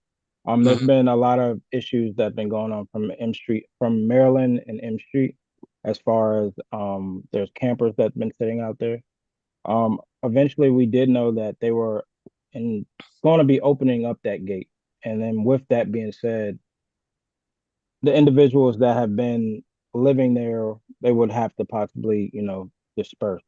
But we've been reaching out to DDOT to see if we can get a little bit more feedback on what's going on with that. Okay, thank you for that And the update. National Park Service. Yeah. Got it. So Perfect. we'll be reaching out to Congresswoman Norton's office in regards to that as well. Okay, Commissioner May, you have the last question for Mr. Stout. Yeah, I'll just add in there, Mr. Stout, thanks for coming. I'm happy to send this to you. I took a photo this weekend of the area around the gate down there. It's not just the RVs; it's a trash heap. I mean, I don't know if it's. Yeah, it's definitely a legal dumping going on out there. As far as environmental crimes unit, they actually dispersed out there today, if I'm not mistaken, and they were there last week as well. So we've had a multi-agency meeting, basically to try to figure out what type of solutions that we can enforce there. And it's it's a tedious process, but all of the offices are on board right now, and we're looking to try to see if we can make some things happen. Okay. And I have mentioned to Commissioner Roblin through the Trash and Beautification Committee that will be one of the first sites that we ask to do a volunteer effort to get that cleaned up because it's pretty bad on that end. Yeah. I walked there with Commissioner Blacknell the other day, and it doesn't seem to be improving per se with us addressing the concerns. But we know it's not an easy solution right there. Okay, well, with that being said, Mr. Stout, thank you so much for joining us tonight. We appreciate you always. Feel free to drop your contact information in the chat, and looking forward to seeing you on some of the events this week. All right, thank you. Okay, everyone. Looks like, let me see. Let's see. We are way past time, actually. But we do have two requested presentations today. We are blessed with a director joining us today, and specifically the director of DC's Department of Motor Vehicles. And then we'll have Ms. Wilson on behalf of the Office of Planning to discuss the Ivy City Small Area Plan. So thank you all for joining us on a late Tuesday night outside of your regular business hours. We appreciate your presence. So with that being said, I'm going to go ahead and elevate. If you can raise your hand so we can elevate you to presenters.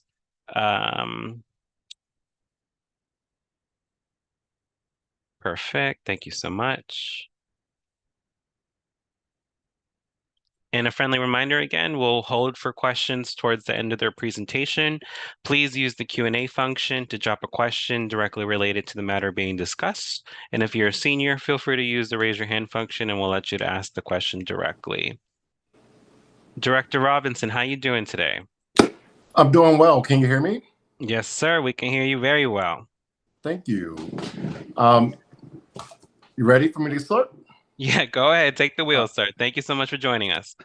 Thank you so much, 5D, ANC 5D. I am very pleased to be here with you tonight to represent the Department of Motor Vehicles. Again, my name is Gabriel Robinson, and I am the director of the agency. And it's always a pleasure and an honor to come out to the ANCs to talk about our mission and how we are promoting public safety and the safe operation of motor vehicles at your Department of Motor Vehicles. We wanted to come out just to talk about some of the things we're working on to make your experience at the DMV better, and how we're making our services easier for you to access whenever you need them. And so I'm just going to go over a few things that we have going on or that we have completed, and then I will take a moment for any question and answers that you may have. First of all, I do want to say in the District of Columbia, we do have a number of active duty military and foreign service members in the area that live in DC. So we did go through recently a process of updating our website to make services easier for them in case they are outside of the district and they need to get some DMV service. It's not always easy for them to travel or to even do services online at times if they are out of the country or serving elsewhere outside of the district. So we have made some of their services easier through our website, as we know that we do have a population here in the District of Columbia. I am always happy to talk about our DC DMV mobile app. So if you do not have the mobile app, I do encourage you to go to the Apple App Store or the Google Play Store and type in DC DMV and download our app. Your DMV has an app because we understand that people are glued to their phones more and more than ever. And so we're trying to bring services to your phone where we know we might get your attention for a little while. So please download our app. We have a number of transactions that you can do right from your pocket. And so we are always trying to add new things there. One recent thing that we did add is for you to get a status of your vehicle inspection. And so if you needed to know if it's time for you to go through inspection to avoid those late fees, or if you just needed a copy of your inspection report, you can go to the website and you can download that right from the website and email it to yourself so you can have the record if necessary. Other things that we're doing, DMV is hiring. So we have participated in the mayor's hiring fairs that she's had. One was in November. She had another one last month. DMV participated in both. So we do encourage you, if you know people looking for employment, to go check out the DCHR's website. And if you see something that you think you're qualified for, or you know someone that's qualified for the job, to please give DC DMV a good look.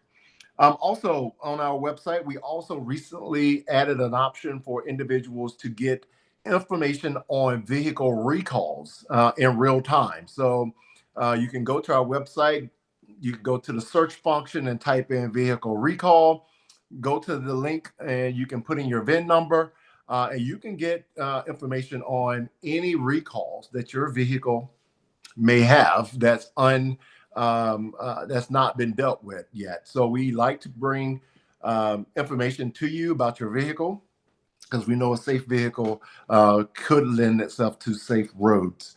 Another thing that we're doing, we are working on revamping our entire website. Now, we have done a couple pieces of our website for things that we know we need to touch, but we are looking at making some modifications to the entire website so that your experience is a bit seamless and different, as we know that's how we communicate with individuals.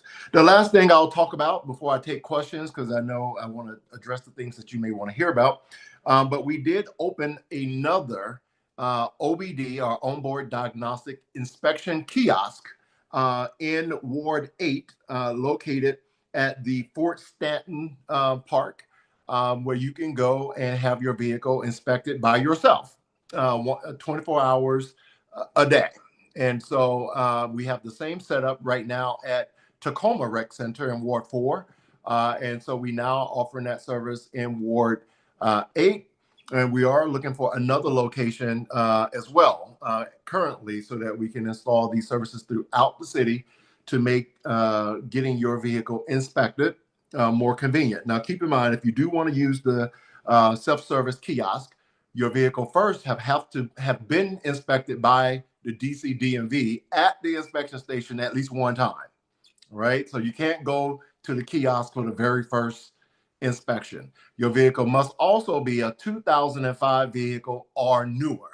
So anything 2004 and below, you cannot go to the self-service kiosk. And then again, it must be a renewal of it. So if you want to know what to expect when you go there, you can go to our website. We have a PowerPoint on our website, so you'll know what to expect and how to engage the machine when you get there. And then it also has a monitor on the screen so you can have step-by-step instructions while you're there on how to connect the device to your vehicle such that we can get the OBD inspection reading on your vehicle. So I will stop there so I can take questions from the commissioners and the community so that I can speak on things that you may have interest of that I have not covered. Perfect. Thank you, Director. You gave a lot of great information, and I'm hoping some of our residents will be able to benefit from this directly with some needs.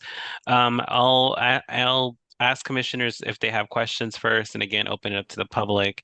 After I see Commissioner Henderson has her hand raised first. Commissioner Henderson, what is your question? Good evening, Director Robinson. Thank you so much for your presentation. And thank you for the good news. I'm really proud of the direction that DMV is moving in. You've come a very, very long way. And the is very streamlined, it's efficient, it was actually a joy to go through inspection.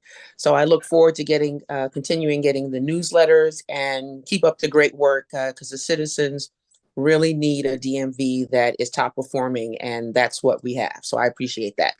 Thank you so much, Commissioner Henderson. I will pass that along to my team as they are the ones that make everything happen, but we do appreciate the compliment. I appreciate it. Perfect. We have a question from the public, Director. This question is from Ms. Jicey Stevens. Physical therapists and occupational therapists play a critical role in the rehabilitation of individuals returning to driving. We are the direct line of sight in their driving ability after a stroke, amputation, etc. Is there a consideration of DC changing their criteria for the handicap placards and license plates to be signed by healthcare providers versus just medical providers, as our neighbors like in Maryland and Virginia currently do? So I'm not aware of any efforts at the moment to change that law. Now, keep in mind, parking placards are governed by the Department of Transportation and issued at the Department of Motor Vehicles on their behalf. So that is a question first to be determined by Department of Transportation. I am not aware of any efforts at this moment to do just that. Thanks, Director. I have a question. Maybe it's not something to be directed towards you, but here in I have a lot of constituents that have been addressed when trying to renew their license or get something from the DMV, and they're smacked with a prior traffic violation in a different state from years ago. Can you clarify what are the current standards and policies in place and how DC controls that and how it affects us when we're reapplying to renew stuff? Sure. So the only type of ticket that there is state to state reciprocity on, and those are moving violations. That is when a cop has pulled an individual over in the car and given them a ticket through the window. That means that individual has been positively identified, not like a camera ticket. We're talking about a moving violation by a police officer. If you receive a moving violation from a police officer in another state and that ticket is unresolved, if you go to any state that is a member of the compact, you will be faced with that ticket in any state you go to, including the District of Columbia. So if you move in DC and you had a DC moving violation, you will be faced with that ticket in any other jurisdiction. So it's no different, but the tickets are only for moving violations. It is not for parking tickets. It's not for camera tickets. We have reciprocity for moving violations that are unaccounted for only. So are you saying that DC moving violations where officers are the ones implementing that fine or that noting that violation, we can technically re recover funds in different states? Because I think the common understanding is that Maryland and Virginia drivers don't have to pay anything when they're, getting traffic tickets, like in the cameras that you're referencing. So first of all, so the compact is not a revenue generating idea. It is a public safety idea that if you were to commit a traffic violation in another state and you were found liable or suspended from the state in which it happened, that your home jurisdiction will enforce that same violation as if it occurred in their jurisdiction. That's been happening since I can't remember for a very long time. It's not meant to be a revenue generating thing. When we talk about photo enforcement tickets, yes, Maryland and Virginia residents do have the most outstanding tickets as it relates to cameras. But I do want to dispel the myth a little bit that they don't pay their tickets. 62 to 65% of all ATE camera tickets are paid. So when we hear that number in the media about 800 million, $1 billion, we're talking about a 20-year period of time, right? It's still a lot of money. People should still pay their violation, but just you have to give the number a little bit of context. It's over a 20-year period of time, and any ticket that is included in that batch is likely doubled. So that number has a 100% penalty added to it. So we're talking about if it's 800 million, as an example, we're talking about a 400 million to start with, right? And then all of those tickets included in that also has a 20% penalty that has been added to it for collection efforts. So now take 20% off of 400 million. So when you start putting that number in context over a 20-year period of time, it takes some of that, stigma off that people aren't paying their tickets, even from other jurisdictions. 62 to 65% of all tickets year over year are paid. So, Director, just a final question to wrap up myself, and I'll let my other two colleagues ask questions. Are these 62% of tickets that do get paid by non-DC residents, is that mainly just based on their own integrity making the payment then? Yes. Okay, so it's not like DC is making a stronger effort to get them paid. It's just we're hoping that that these folks that violated these things do just pay them themselves. Well, most people who get an ATE ticket, we talk about the salacious people in the news and in meetings like this, right? Yes, we get, But yeah. that is like 1%, if not less, of all the Okay. tickets that's issued, right? So when we talk about the global system, we have to remember that 99% of people get 1, 2, maybe 3 tickets over a extended period of time. Most people would much rather pay the ticket and move on. So there's not a whole lot of work that the city is having to do. Most tickets, again, 62 to 65% of all tickets are paid. Perfect. Thanks, Director. Commissioner May, you had a question? I do. Hi, Director Robinson. Thank you for being here. Two things. The first is more of a comment. I had the chance to try out one of the kiosks that you mentioned, the one at Tacoma rec, and it works really well for me. So I like those. Good. That's a great initiative. Big fan. My second question is, I know last year there was a concern about the DMV's records related to DUI convictions from Superior Court, and I wondered if you could provide a status update on.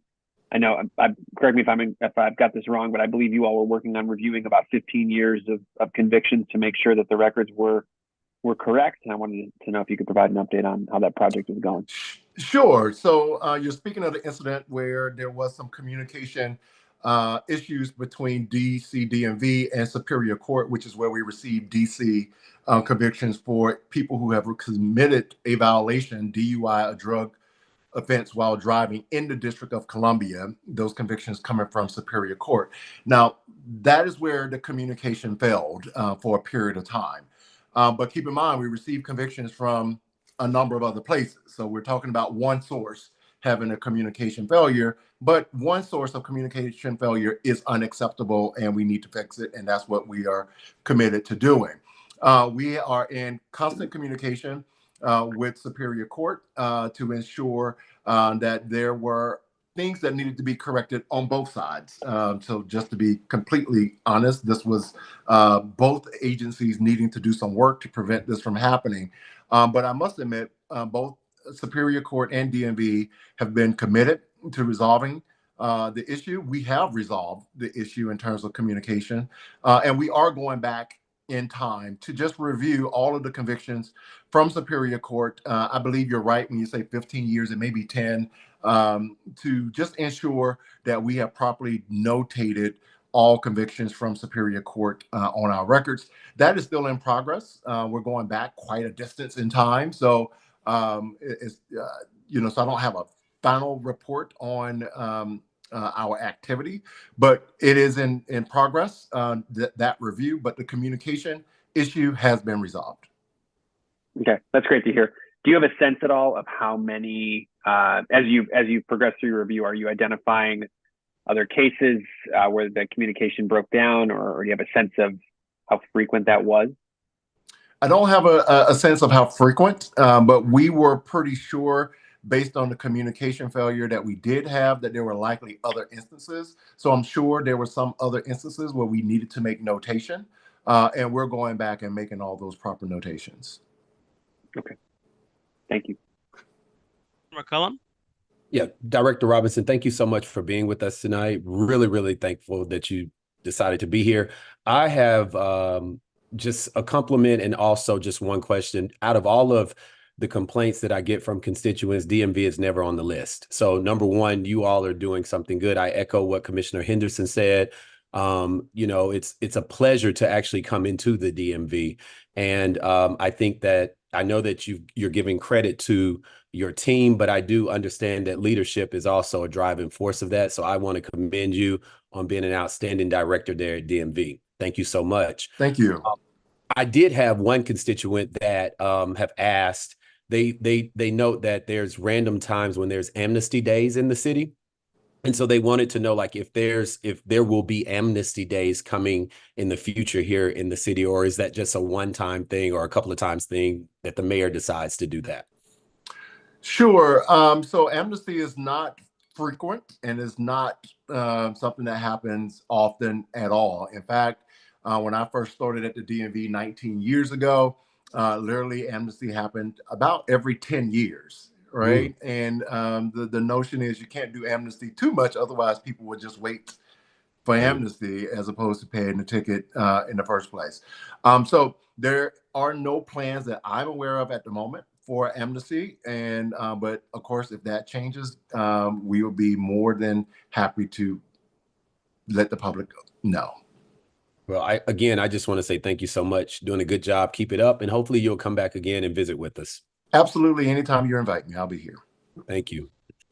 Thank you, Director. And on the amnesty, I know you say there might not be plans, but just make sure, we'd appreciate if they just pop up eventually, though. I know you can't tell us when, because then people, like you said, people will probably hold up from paying. Final question from the public, Director, and we'll let you go. Mr. Kevin Horgan just wants to show his appreciation that for the self-service kiosk. He used it in Ward 4 the past few years and it's been great. Do we know if there's any potential locations coming to Ward 5? I think back in the day there used to be some of these services in the ward, but we no longer have them. Do we see a kiosk maybe coming out our way? So I'm a proud resident of Ward 5 in the Fort Okay. Lincoln community. So I'm here right with you guys in 5C, your neighbor, literally. So I would love to find a location in Ward 5. And we're exploring a number of locations for the next one that we have. And I can say Ward 7 was getting a lot of hits for the next one. So I can't say that that will not happen, but assuming that we don't find a suitable location in Ward 7, which is where we've been kind of focused for a while, then the rest of the city, including my home, Ward 5, is definitely an option to consider. So if you know of any places that a kiosk could sit nicely, let me know. Yeah, okay. And if you're picking Ward 7, Deanwood is not too far from us, so definitely support that east of the river. With that being said, Director, I think that's all the time we have. We are pressed on time, but we do appreciate your time that you gave us tonight. And if your folks that I've been speaking with at your office who have been very, very great, if you have their contact information or want to share yours in the chat, we'd really appreciate it. Thank you very much. Thank you so much, 5D. Thank you. Oh.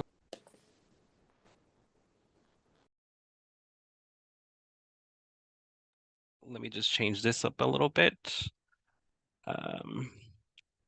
Miss Wilson, ready and proper for tonight's meeting. Is anyone else joining you? Is Mr. Freeman also joining you today? Yes. Perfect. I'm going to share my screen. I have a little visual that I'll share with you all. Just perfect. So Miss Wilson is here with the Office of Planning and as well as Mr. Friedman. They're going to be discussing the Ivy City plan. Thank you for joining us tonight. And once you are ready, we'll go ahead and let you start. Let me just make sure to spotlight our interpreter first. I'm sorry, which one's probably the one that's obviously, sorry, there you go. We actually need to switch interpreters. So I need the other interpreter spotlight. Thank you. Thank you. Just making sure.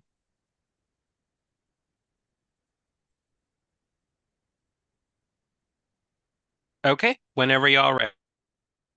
awesome. Good evening, everyone. Thank you to ANC 5D for having us. We're excited to share some updates. I know we don't have a lot of time, so I'll go ahead and get started. First, I'd like to just introduce myself and my colleague, Alex. My name is Valencia Wilson, Senior Neighborhood Planner with the DC Office of Planning. And I am working with Alex to manage the Ivy City Small Area Plan. And I'll let Alex go ahead and introduce himself. Hi there, my name is Alex Friedman. I'm a community planner with the neighborhood planning team at DCOP. And I'm new to this team, so I'm really excited to be diving into this work with Valencia. And I'll pass it back to her to take us away. Thank you so much. So it's been a while since we've checked in with you all. So I just wanted to recap in case there are any new folks on the line. The Ivy City Small Area Plan does cover the full of Ivy City as we understand it socially, the neighborhood, as well as across the street of Mount Olivet to capture a little bit of Trinidad. Here on the screen, you see the boundary map of the area that we are considering for the Small Area Plan. The project goals, there are 4 main goals under the overarching umbrella of equity. So we are, through this plan, examining and responding to the ways that residents, especially Black residents in Ivy City and other vulnerable residents have been impacted by land use decisions.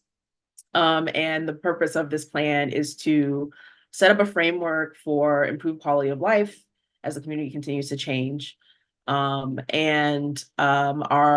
way that we're approaching that is with policies that deal with the public realm.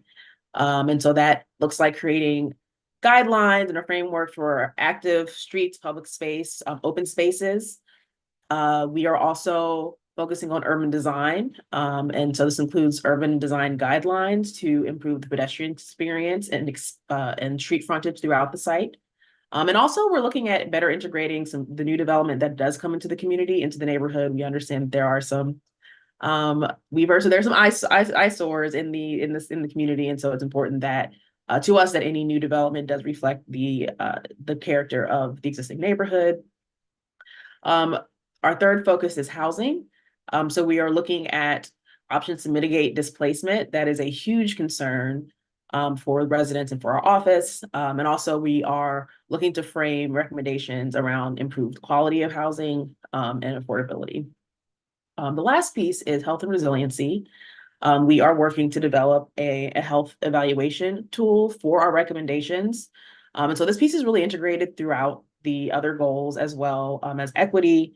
But our expectation is that we'll be working with the community and you all to develop recommendations that improve and don't exacerbate the challenging health outcomes and environmental outcomes that Ivy City is currently experiencing. So we have been working on this project for some time. Commissioner Rhodes mentioned that we released the public life study. That was in February. We are currently in March now, doing some canvassing. In fact, we were out today chatting with some of the local businesses in preparation for our community workshop, which happens next Saturday, and we will talk about more about that in a moment. But that happens on the 23rd. In April, we will host community office hours. And we'll be developing in response to what we hear from you all. And during our March workshop, we will be developing recommendations in preparation for a May recommendation open house. So we'll have another opportunity to work with you all through the recommendations. We expect to have a draft plan in July. And so as part of that process, the draft plan will be released. The public comment period will go through August. During that period, we will hold a mayoral hearing about the plan, and we will, get a number of formal comments. And you all are welcome to come to the mayoral hearing once that's scheduled, or you can submit comments in writing, or both, however you want. We will provide a lot of options for feedback. In fact, we will also hold community office hours during the public comment period as well. Lastly, we expect to submit the plan to council, and then council will take it from there for their final decision and hopefully approval of the small area plan. So one of the reasons why we want to get in front of you today is because we want to invite you all to the community workshop on March 23rd. We will be hosting it at Trinity Baptist Church in Ivy City on Central Place Northeast. This will be an opportunity to meet the team. We have some new members on our team, and also to meet our consulting team, who we're really, really excited to work with. We've done a lot of equity work and environmental work around the city. And so you will get a chance to meet all of them. We'll recap new analysis. So as we've discussed, we have just released a public life study, which and you probably saw, those of you who live in Ivy City, myself, my colleagues, and your neighbors out making observations and taking notes and chatting with their neighbors to figure out, what's missing in the public space, how can we improve it, how can we make it more comfortable. So that study's out. We'll share those findings during this meeting, as well as our findings from housing analysis that we've been doing over the past couple of months. And this meeting is also an opportunity to actually start the recommendation development process. Our intention is to co-create these recommendations with the community. And so this is a workshop. We will be working together to begin developing the recommendations that we will be sharing with you all over the next couple of months. And lastly, this meeting will be an opportunity to ask your questions, bring all your questions. We'll talk about the planning process. We'll get into more detail about the timeline. And it's really part of this will just be an open forum just to make sure that you have all the information that you need to be comfortable with this planning process. And so this is a flyer. In the next few days, you're going to see this, probably those of you in Ivy City, appear on your doorstep. We are canvassing. Many of you are on our mailing list, and so you'll get that as well. And I will also will drop the link again in the chat for those of you who maybe came in a little bit later, so you can check out the project website, RSVP for the meeting. RSVP not required, but you will get updates about the meeting, and you will be on our mailing list for the rest of this process. and I can take any questions. Thank you. Thank you so much, Ms. Wilson. And thanks for sharing your contact information here at the end. I'll ask if there's any questions from the commissioners and also open questions from the public. Any commissioners, including Commissioner Rhodes, do you have any questions or comments on the presentation tonight? I don't. I'm familiar with it. Thank you. Perfect. Are you going to be at the March 23rd event? Of course. Perfect. So if there's any folks that want to attend, feel free to tap Commissioner Rhodes' shoulder, as this is her neighborhood, and she can assist alongside the folks from Office of Planning. I do have questions from Commissioner Henderson and Commissioner Roblin. Commissioner Henderson, can you ask your question? Thank you, Ms. Wilson, for your presentation. I'd like to request a copy of the small area plan. And thank you for the work. This has been a long time coming. Ivy City has been neglected for a very long time. So I'm glad that we're getting some traction in moving forward with getting some equality representation. We've been struggling with Ivy City ever since the designation of the Alexander Crummell School. So these are victories, and thank you and your team for your work. Oh, for sure. And just for clarity, we're still developing the plan, but did you want a copy of the public realm study that we recently finished, or do you mean once it's all said and done, you want to make sure you have a copy? Let me get all documents that you have thus far. Okay. Yep. Thank you so much. And I'll drop that in the chat as well. Is Miss Wilson, this is available online, information that's being, okay, just Yeah, making so sure. I'll drop all the information in the chat as soon as I Perfect. close my screen down. Perfect. Thank you for sharing those links. Commissioner Roblin, you had a question? Hi, sorry, this is a request. I was wondering if we could have the Orange Street BZA come first, just because I'm really worried here. Commissioner Roblin, it's not on topic, and I'll wait until we finish this presentation first. Can I just say one thing, Commissioner? I'm worried that I'm running out of battery on both my devices, and I'm worried that I'm not going to be able to keep my devices on. Feel free to call in, Commissioner, and we'll get that situated. But we just we need to tie this up first. Sorry. Okay, yeah. Okay, Ms. Wilson. Well, I don't see any other questions from the public or the ANC. I look forward to attending the meeting on the 23rd, and I'm sure any folks that have any other questions will be present to do so. Oh, for sure. And one last plug, we will have ASL interpreters and Amharic interpreters so that all folks in our community can participate and be a full part of the meeting. So tell your neighbors, we really want to hear from everyone. So we look forward to seeing you all there. Perfect. Thank you so much, Ms. Wilson. We appreciate you joining us tonight. Thank you for having us. Have a good evening. Perfect. Commissioner McCollum, can we get time?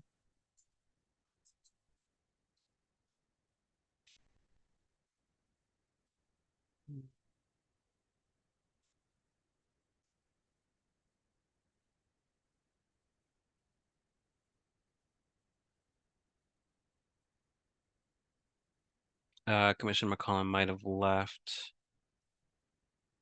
stepped away. They were tending to some needs on the block.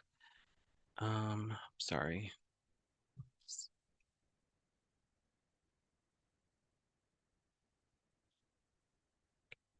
Okay.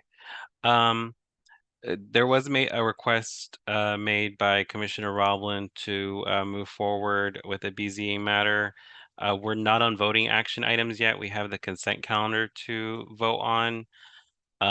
We'll go ahead and make that vote, and then I'll allow Commissioner Roblin to make that request to make a motion to adjust the agenda for a presentation to present first.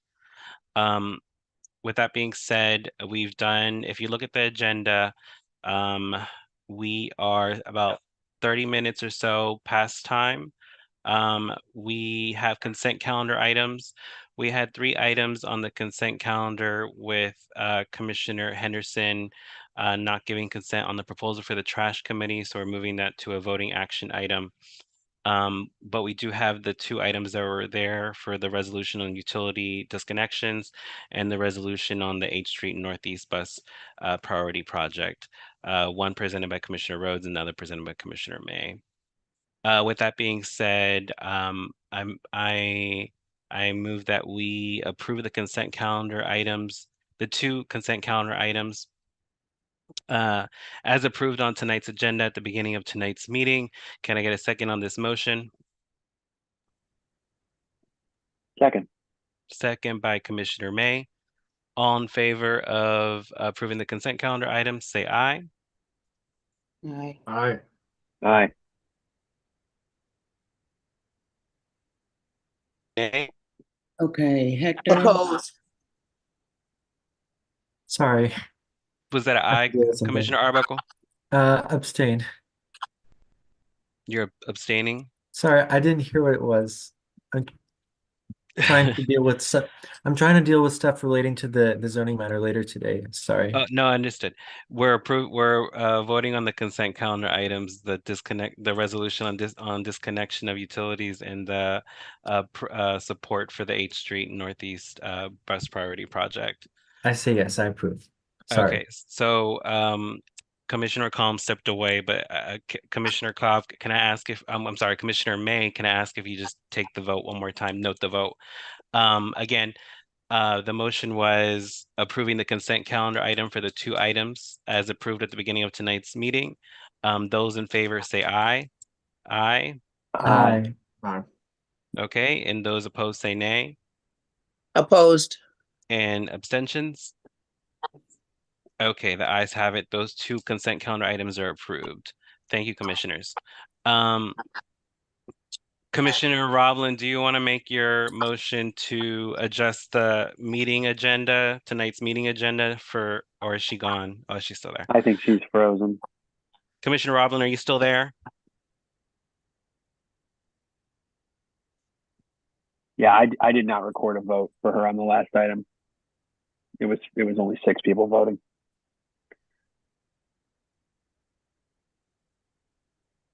It was 5 ayes and 1 nay. Correct. So it carries with quorum. Got you. Okay, Commissioner Roblin, I don't know if you can hear us, but once you do, let us know so we can so you can make your motion to adjust the agenda.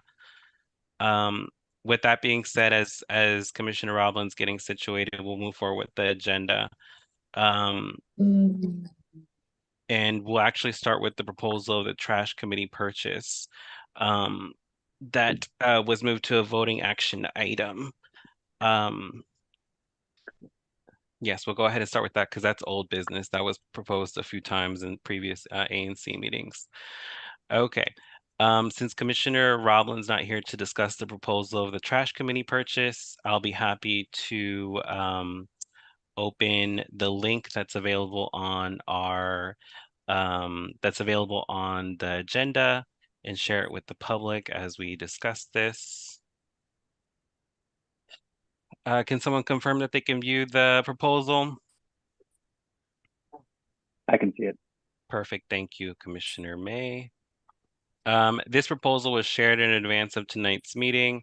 It was shared with the ANC commissioners literally the day after our last ANC meeting, so they've had about 4 weeks to review this. This proposal is just regarding the purchase of tools and supplies for the Trash and Beautification Committee.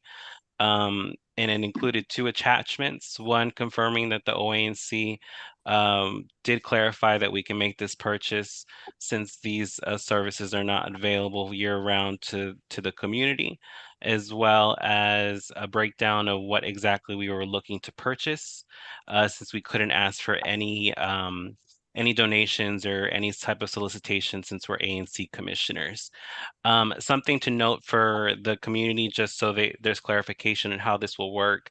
Regarding the tools and supplies that we're purchasing rakes, trash pickers, garden hose, stuff that we can use directly to actually pick up some of this trash. And we all know what trash looks like. It's something typically that we don't want to touch.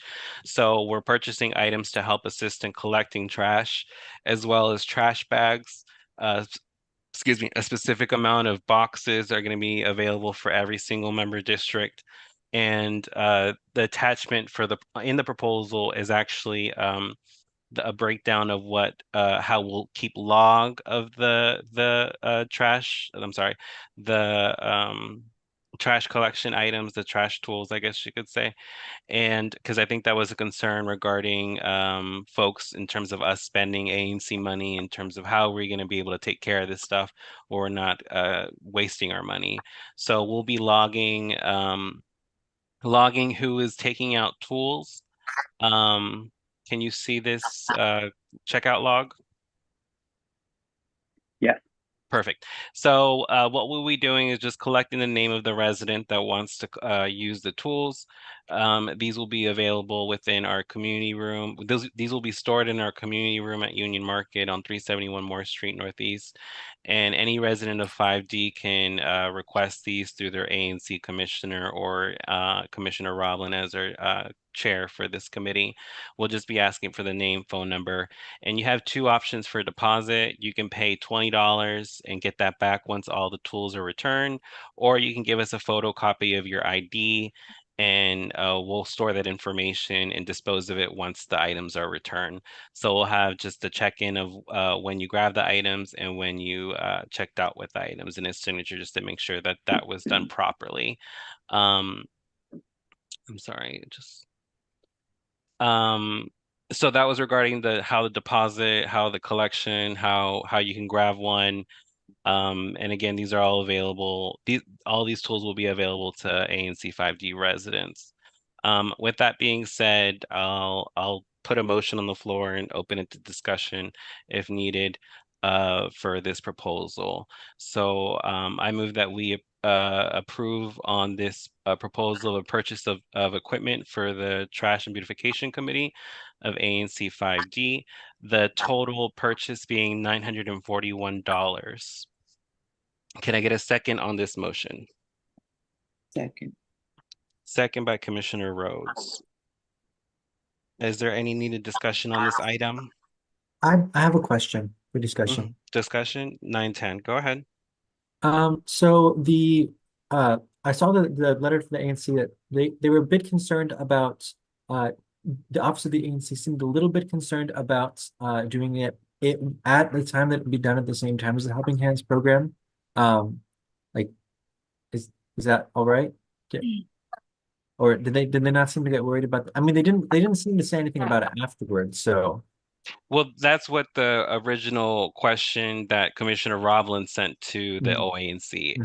Is this a legal purchase since Helping Hands is available, but only in a certain time, only during a certain time of the year?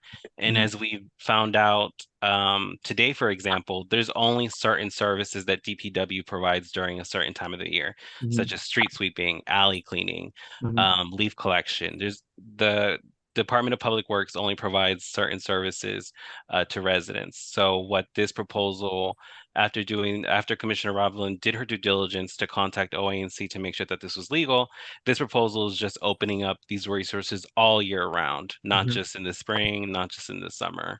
So great question, because it's been brought up a few times. Commissioner May? You covered it. Oh, okay, thank you. Commissioner Henderson? Again, you cannot spend money to duplicate services that the district government already provides. Mr. Guzman, Salcida Guzman, said that you're opening this service up year round. That's improper. I'm very concerned that this commission continues to attempt to and to make improper spending decisions of district taxpayer funds. There is still the matter of the $85,000 that was misappropriated. I know that we've heard some false assertions that the matter is closed. It is not closed, and you're going to see just how not closed it is going forward. So this is improper, and certainly I will be voting against this expenditure of $941, which I believe is just an opportunity to provide certain people with tools courtesy of the district government. Surprise, surprise, you're voting no. Commissioner Cobb, you had a question? Yeah, as treasurer, the risk is that OANC will withhold future funds by saying that this was an improper expenditure, but OANC has already said that this is a proper expenditure, so I feel comfortable with it. And we have it in writing. Thank you, Commissioner Cobb. Commissioner Arbuckle, final comment? Yeah. Is it possible to do it just in the times when the Helping Hands program is inactive? Do what? Have these tools be available? I mean, I guess we could authorize it for year round, and then if the ONC doesn't like it, then we can switch it so it doesn't you do year round if they don't like it. Well, they already clarified that this is okay, so I don't see them going back on their own word since we have it in writing, but it's a fair point to address. Um, Commissioner McCollum, sorry, it says Sabrina Rhodes on your name. Let me just rename you. I saw that. I don't know what's going on, but I just wanted to comment in response to Commissioner Arbuckle that I think that what's the opposition here is not necessarily, regardless of what it is, it's going to be year round. So trying to say that we're only going to allow folks to get the tools during these months and this month, then we're doing a disservice to our constituents, I believe. I think what Commissioner Henderson is saying that it's not appropriate and we cannot do this. And I think we've kind of overcome that hurdle by Yes. the language that was recited earlier today. So for me, I'm going to support it because I believe the ANC has actually said that we are within the guidelines to move forward with this. Perfect. Makes sense to me. Perfect. And that is the time. We'll go ahead. Again, the motion was seconded by Commissioner Rhodes. All in favor of the motion, say aye. You can raise your hand just to make sure that we're saying aye. Aye. Aye. Aye. Okay. And those opposed say nay. Opposed. And any abstentions? No. Okay. The motion carries. The proposal is approved. We'll let Commissioner Roblin know that that's been approved and she can get started on some of these community cleanups that we've been trying to get done as an ANC. Okay, perfect. So that was taken care of. That clarifies all the items that were on the consent calendar. And moving forward with our requested presentations, we go ahead and start with BZA matter on 1725 Montello Avenue. I believe we have, I know we have Marty on here, but if any folks are joining you, if you can go ahead and use the raise your hand feature so I can go ahead and elevate you. Commissioner Cobb, I know, go ahead. Yeah, just the usual caveat that because of my day job, I have to refrain from commenting or participating in zoning matters. So I will go on mute and off video and return for the next thing. Perfect. Thank you, sir. And Skip Keeps, quick question while we get the next presenter situated. What is the Helping Hands program? That's a program that's available through the Department of Public Works. It provides you with tools and trash bags, pretty similar to what we're trying to do, but it's only available, I believe, in the spring to a certain degree. So we're trying to make these resources again available to the residents of 5D all year round instead of a certain portion of the year. So just to clarify what that was. Let's see.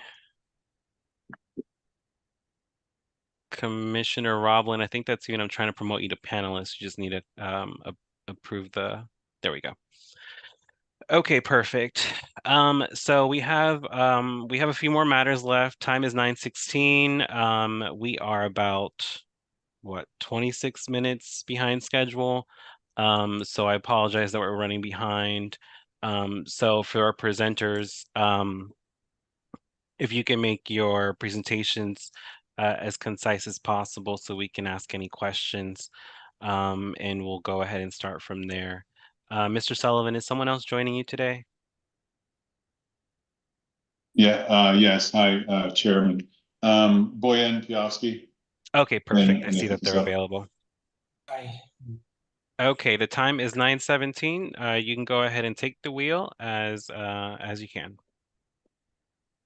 Okay, thank you. Well, we've been here before last month and went through the plans. Nothing on the exterior of the project has changed, but we've reduced the number of units to 10 and reduced the request to 2 spaces. So we're now asking for relief for 2 parking spaces. I could present the floor plans if you want to see them there because they're different, but the rest is the same. Yeah. Okay. If I could share, I will go ahead and do that. Sure. And while you're So, setting that up, just to clarify for the public, this project is at 1725 Montello Avenue Northeast. For those who are familiar with Mount Olivet, this is Montello Deli's building. And Mr. Sullivan is presenting to see if their new development can get exemption on parking spaces since it's a landlocked property. yes, thank you. And again, and I'm zoning counsel for the applicant and property owner, and the property owner's Mr. Biowski is the principal and the property owner. So okay, let me pull up let me share here.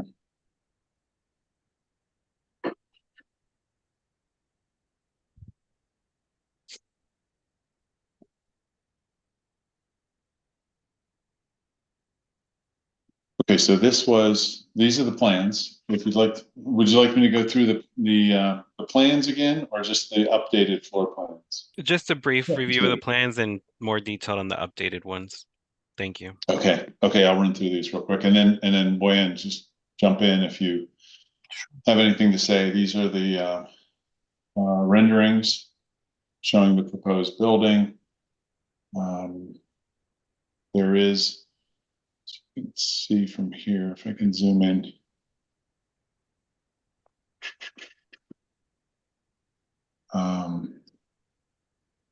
Actually, I can't figure out where it is on that one. Montello here, there it is. It's on the red dot, yeah. So yeah, there it is here. So there's no access from the rear, and it's too narrow to provide a curb cut or access from the front.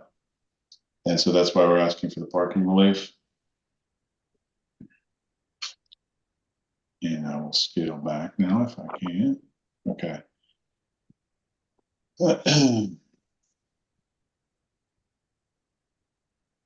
These were the old floor plans. It was 17 units going down to 10 units. 11. 11, I'm sorry. 17 to 11, from 4 parking space requirement to 2 parking space requirement. There's a section. These are elevations. And if there's any drawing you'd like me to stop and So what are you what are you changing on the plans? So it's only in the interior. So these are the revised floor plans.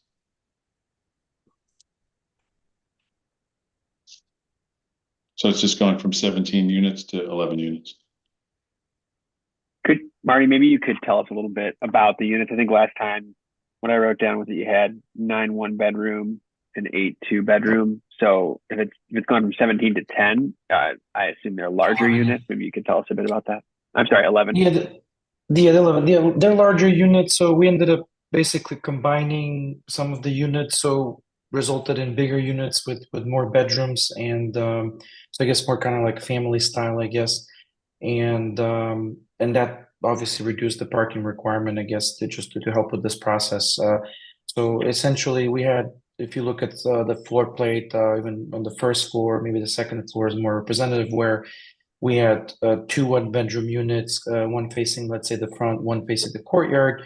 So we ended up just kind of essentially combining the units on the floors. Instead of 4 units on the floor, we ended up like with 2 units on the floor per floor plate. But it varies, though. We do have a couple of 1-bedrooms in the basement, mostly 4 bedrooms, and we have one 3-bedroom and a couple of 5-bedrooms actually up at the top.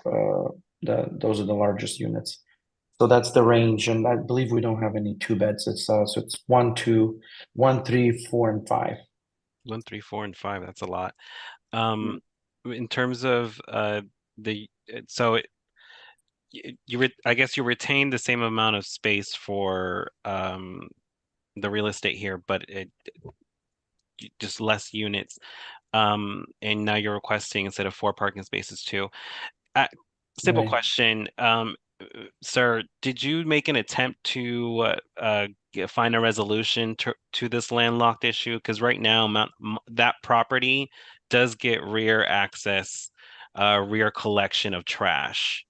Did you make an attempt? Was there an honest attempt for you to work with the other property owner to continue that rear access collection? I mean, we did send certified mail package, right, to the property owner. They live in Maryland. Their address is registered in Maryland. We made that attempt, and also I was able to find the contact information, phone numbers, and I attempted to call and never got a call back. So it's kind of hard to say whether the numbers were right or not. But so we sent certified mail, and we made phone call attempts, and we didn't hear back. And we have reached out in the past as well, along the same lines of what you just mentioned, is that would they be open to some sort of an easement? And this was right after we purchased the property, so it's been a couple of years now, and we didn't hear back at that time as well. So there's been several attempts over the last couple of years to kind of sort of at least establish contact, and we haven't even been able to establish contact. I mean, I guess the next thing is maybe knocking on the door, but I thought that might be a bit aggressive. So Well, from my understanding with these current plans, you're still trying to pass the trash through the building, is that correct? So I don't that's know how, correct. Yes. yeah, I don't know how familiar you are with that block, but I doubt that residents are going to want to live in a building where rat-infested trash cans are coming into the building. And that's a grave concern that I have with you having those cans in the back, and then you're literally passing it through the building. All our cans, there's not one can in the city that has never seen a rat. Yeah. So it doesn't make much sense that you're storing those cans outside and then literally passing it through the building. Have you thought about Mhm. removing one of the units and maybe doing a trash collection room? Uh, we've never done that actually on a project. I mean, we would be open to looking into that solution, and maybe might not require like a unit removal, but maybe just like dedicate some like portion of space maybe for that. So that's certainly we can definitely look into that. So we'll be definitely open to that. So we'll speak with the designer as far as feasibility and requirements. I'm not sure what they may be, because you would still need, I guess, access. Um, I guess even if it collects somewhere centrally, they'd still need like access to it with a truck, I'm assuming. I'm not sure how that will work, but Well, definitely well, open to it. Yeah. Yeah. well, from my understanding, you were trying to have the truck collect in the front of the building, and according to one of the exhibits submitted Yeah. by DDOT, Mhm. that's going to impose an issue for the public. I don't know how familiar you are with that block, but even with Mount Mhm. Olivet switching from 2 lanes each way to 1 lane each way, that's going to cause Mhm. a lot of traffic congestion on Mount Olivet. And then when you're bringing a potential trash collection Mhm. to that portion of Montello, it's going to be even more congested. So I would really recommend Yeah. to hold on this. I know you guys are trying to get this done as quickly as possible, but that trash collection issue, it seems like it's a Mhm. serious matter. Another follow-up, and And we can. I'll let Yeah. my colleagues speak. Another question. You have the courtyard here, but it seems like can you touch on why no elevator? A lot of the buildings right here are just there's no elevator access Mhm. and I'm looking at 50 years down the line, what is this building going to look like? Is there a reason why you all decided not to place an elevator in this building? It's just, I mean, there's a couple of different reasons. One is, I mean, certainly cost for like this size of project. Usually elevators start to kind of make a bit more sense when it's, you're looking at, let's say, like a 20 plus unit building, right? And you need staircases and elevators. So that's one concern. Another one is just sort of just basically the space required to accommodate an elevator. Right, and with the It's courtyard there, it yeah. seems like you do have the space. So from my understanding, what you're saying, It, it sounds like more it's a cost issue than anything else. I mean, there's a cost issue for sure, but then the courtyard is not part of the footprint of the building, right? So the elevator would have to be within the limits of the building itself, right? So that would be it'll take away space. It would have to connect on the first floor corridor and take up a large amount of space there as well. So it's not, we can't put in the, basically, like, if you meant like exterior or in the courtyard, I guess. No, I'm saying you cut out space with that courtyard, and it looks like since that space has been cut out, you Yeah, can easily put yeah. an elevator in that space instead of Oh, cutting it out. yeah, but well, the courtyard is actually not part of the footprint or the FAR, if that makes sense. No, it doesn't make sense. But I'll pass on Okay. the questions to my colleagues. I'm not going to lie and say it does. Commissioner McCollum, you had a question? Yeah, thank you so much. So first, let me say that last meeting I was very much against this. I did ask for some follow-up to receive some documents from that meeting to today. I have not received those documents. And I had so sent, yeah, I had sent Mr. McComb, I had sent the documents to the council, which included the entire package that sent certified mail yeah, but to the neighbors. Yeah, you haven't We're not received it? we're Okay. not council members, so we yeah, don't I get asked that. you to send it, and I asked you to send it directly to me. I gave my email and everything there, but alongside from that, that doesn't matter. You know, that's not as important. It matters. That's not as important. Sure. What I am going to say is that this is more so to my colleagues. I am begging you all to not support this matter. When we have developers that are coming before us and they have outstanding issues already with DOB and we grant them the permission to move forward with another development, when the chairman was just asking about, have you considered elevator? What is this going to look like 50 years down the road? Look at this courtyard. Have you considered additional spaces? What is the trash situation? The building that they placed on 19th Street, I'm sorry, 20th Street is a prime example of something that they just put up, didn't really consult with the neighbors and the constituents and the folks that live here. And in the end, they're left with an eyesore that has been caught a fire. It's still there. It's been there for about 5 or 6 years. It's been in a civil matter with both neighbors on both sides. If we sit here and allow this to go forward, this is on our watch. It's not going to be on mine because I'm not going to support it. But until these folks, particularly Mr. Vaughan, until they have cleared up matters that they have at DOB with other properties that they own, we should not be supporting this. So to be the nicest as I can about it, I'm going to end there by saying I will not support it. I'm going to ask my colleagues to not support this. And I'm going to ask that, you know, that you go down to DOB and clean up the mess that you have over across our SMD right now. And then once you've done that, then consider building other properties once you've, you know, cleared up what you have going on now. But for right now, this should not be built and we should not allow them to support this matter. Yeah, and just to say something to that without going into too much, obviously that's a um, I guess a fairly broad topic in some sense, but Mr. McComb, I think 20th Street is a very isolated case and a complicated one as well. I did had emailed Mr. Salvador some more details about that. Do you own, and can I ask you, do you own the property at 20th Street? yes. Do you own a property that's being constructed on 19th Street? Yes. Okay, and both of those properties have been problematic on 20th and 19th. I don't need any further explanation. Both of those properties have been problematic. Both of those properties have had stop work. One of those properties has caught a fire, and one of those properties has been in a civil matter, whether it's complicated or not. Until you clean up those types of matters, you should not be moving on to another project in this district.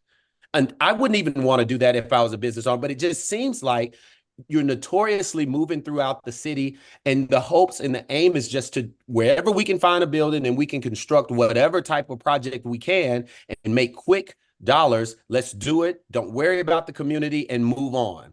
So I don't need you to explain that you talked to the chairman about the complication of 20th Street and 19th Street. That's in my SND. And he didn't. What I'm recommending is that you would clear this up with DOB and down with Superior Court, the civil matter, and then you come back and decide. Well, then you go and talk to the residents over there, and then you decide to build another property. But for right now, you shouldn't even be doing this in good conscience. You should not want to build this building here when you got folks that are over here on the other side of town that are that are wanting this building that you have here to be raised and started over or to consider something else. I don't even see how you could do this or would want to do this. So I'm not going to support it. And I don't need a long explanation tonight. You could talk to me outside of this meeting about that. But so in the essence of time, I'd say you can keep that explanation, but I'm not supporting it. I'm going to ask my colleagues tonight as well.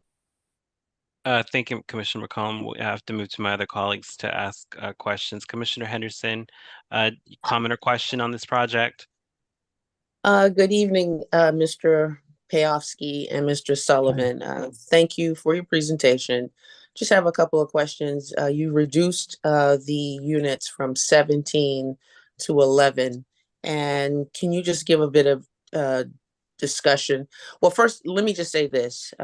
Easements are problematic. And as a property owner, you never really want to go with an easement situation because that means you need to have access to someone else's property. So those are always undesirable and always fraught with some level of difficulty. So I appreciate that.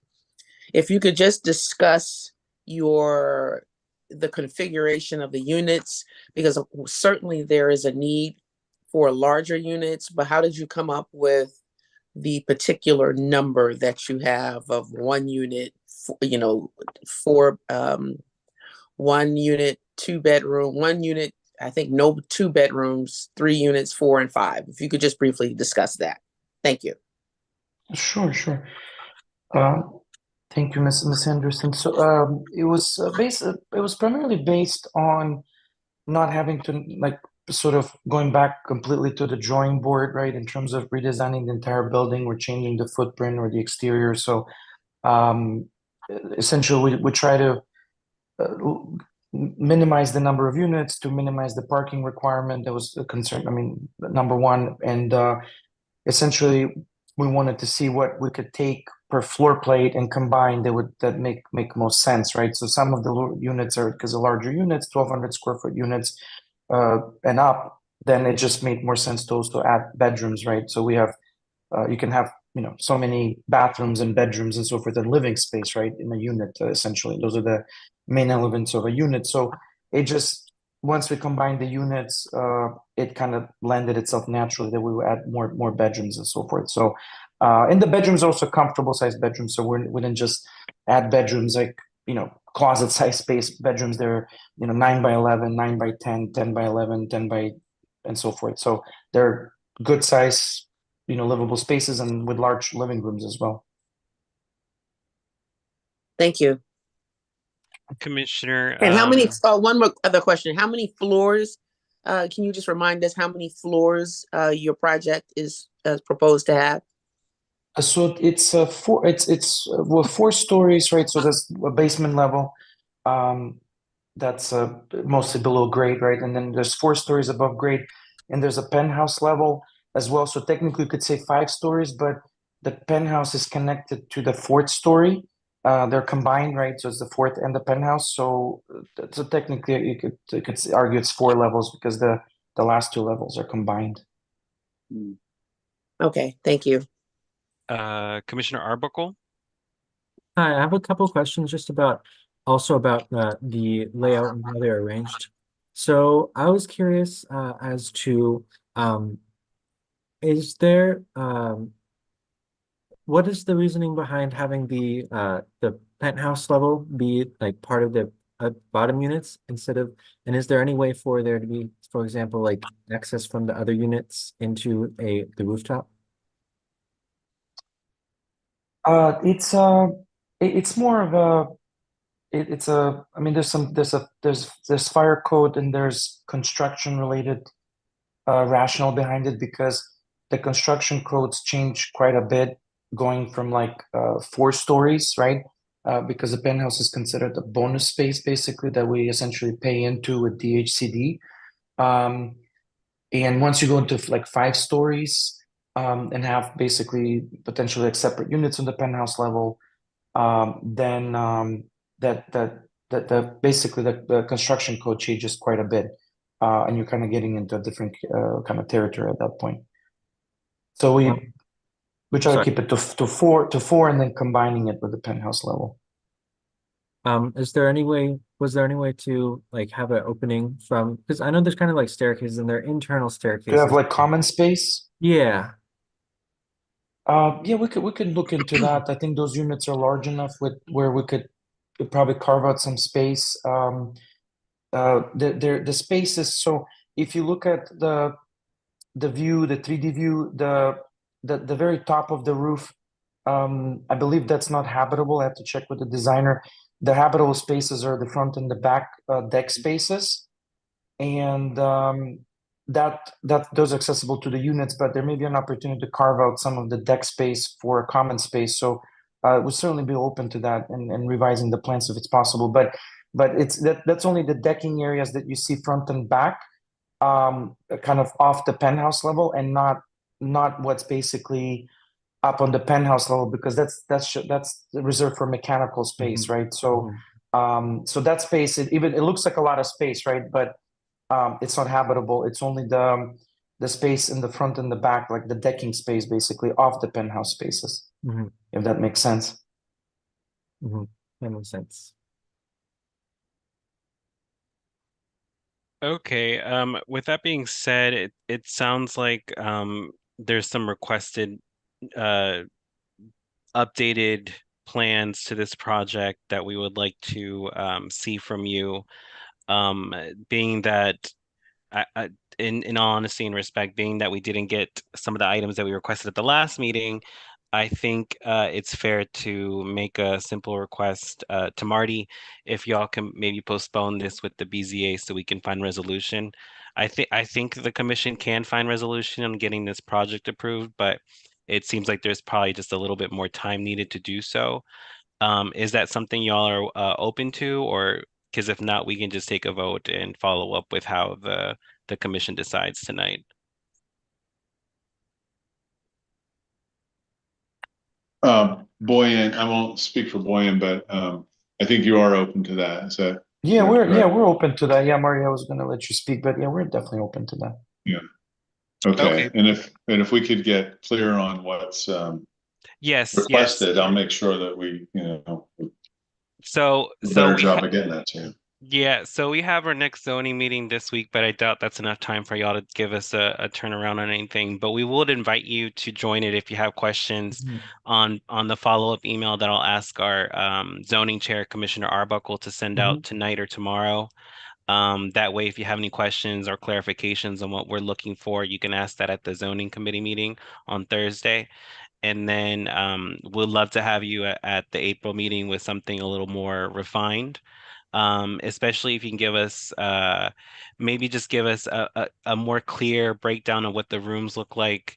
I know not all developers can give us the same, but just visually something that we can look at. The plans, I know an architect can easily read them, but we want to make sure that the information that you're sharing is just properly accessible to our residents. So again, I'll ask Commissioner Arbuckle to follow up and CC all the ANCs with what exactly we're looking for. And then if there's any questions for clarifications, feel free to join us at the zoning committee meeting on Thursday. But myself and Commissioner Arbuckle will follow up directly on the project and we'll stay in touch, Marty. So And you Mr. guys, Chair, will you yes. please, since you've been in talk with Mr. Bohan, can you please share with me the information that you and him discussed about the issue that's going on 20th Street as well? Because I can't Yes. get that information. So since you have the details, can you share that with the entire Yes. committee? Yes, I think Mr. Bohan was mistaken because I don't have that information. If it wasn't, I must if he did send it, it must be lost in my emails. But I don't recall ever It's seeing that I information. sent. But Yeah, I'll look it up, Mr. Salvador, and make sure that you. Hopefully, I send it to the right email. And that's what's been And happening for happy. the last 5 years with the properties that's over here. Information has been going all different directions for 5 years. So I wanted to use Yeah. that as an example. I don't know why we're continuing to kick it down the road, but we need to just head on and decide what we're going to do with this and keep it off of our agenda. thank you, Commissioner Rhodes. Final comment, so we can let these folks go. Comment very quickly. If you sent it out, can you find it now and send it now, please? That's an easy solution right there. Thank you, Commissioner Rhodes. again, Marty, Commissioner Arbuckle, and myself would be the leads for communication. But Mr. Bohan, just to clarify, anything that you're submitting to some of these agencies doesn't mean it automatically goes to us. So we'll just ask for that that proper respect and due diligence to make sure that you're reaching out to us clearly. But we'll be in touch. Thank you, gentlemen, so much for the new renditions today, and looking forward to having you next month again on a final vote on this matter. Thank you. Okay.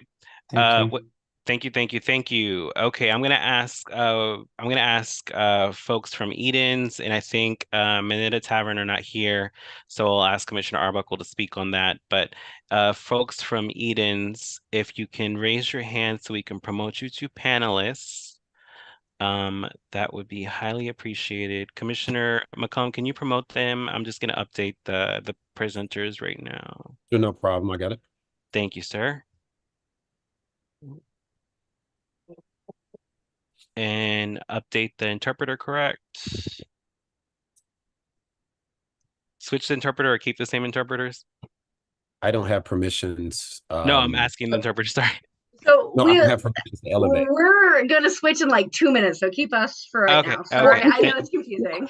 No, you're fine. We can go ahead and we can go ahead and switch now while you're changing the panelists, since that will probably be easier to just do it at once. Thank you so much. Great, thank you. Would you elevate me to co-host? You are co-host, are you not? I think when I Oh, logged. when you left. I'm sorry. Yes, you're right. Sorry. There we go. Sorry, a lot of moving components here. I do think, Mr. Johnson, is it just you tonight? No, I have two others joining me, Reynolds Allen and Dave Lewis. If you could promote them. Perfect. And I think Reynolds will do most of the talking. Okay, Mr. Allen, I think we're ready to have you. Okay. Oh, there we go. All right, fix my hair. Here we go. Let me share my screen, make sure this is working. So let's see. Okay, do you see a screen that shows Union Market? Yes. And clarifying, just introduce yourself, let us know what you're asking from the ANC, and you can start the presentation. Will do. Okay.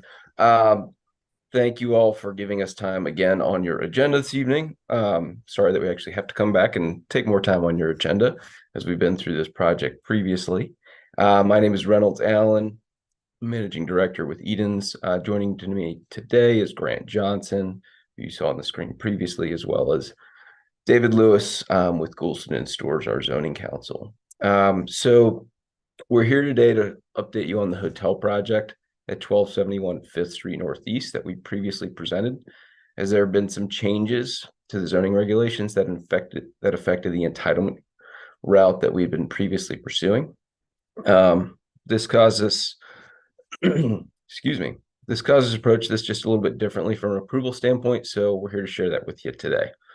The project that you're going to see tonight will look very similar to what you saw previously and what you all voted to provide a letter of support for. So it's still a small hotel project with a ground floor of retail.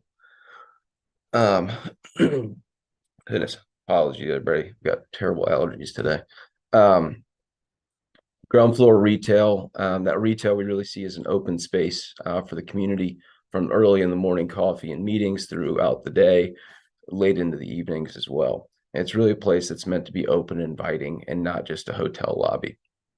As a reminder, the hotel use is currently permitted by right under the existing zoning.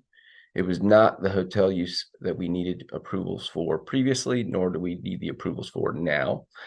Our project is still proposed to be about half the height of the new residential building that exists to the right of the property that you can see on the screen here now, and about half the height of the buildings planned and entitled on the left side of the building and behind the building, both planned to be 120 feet tall as well.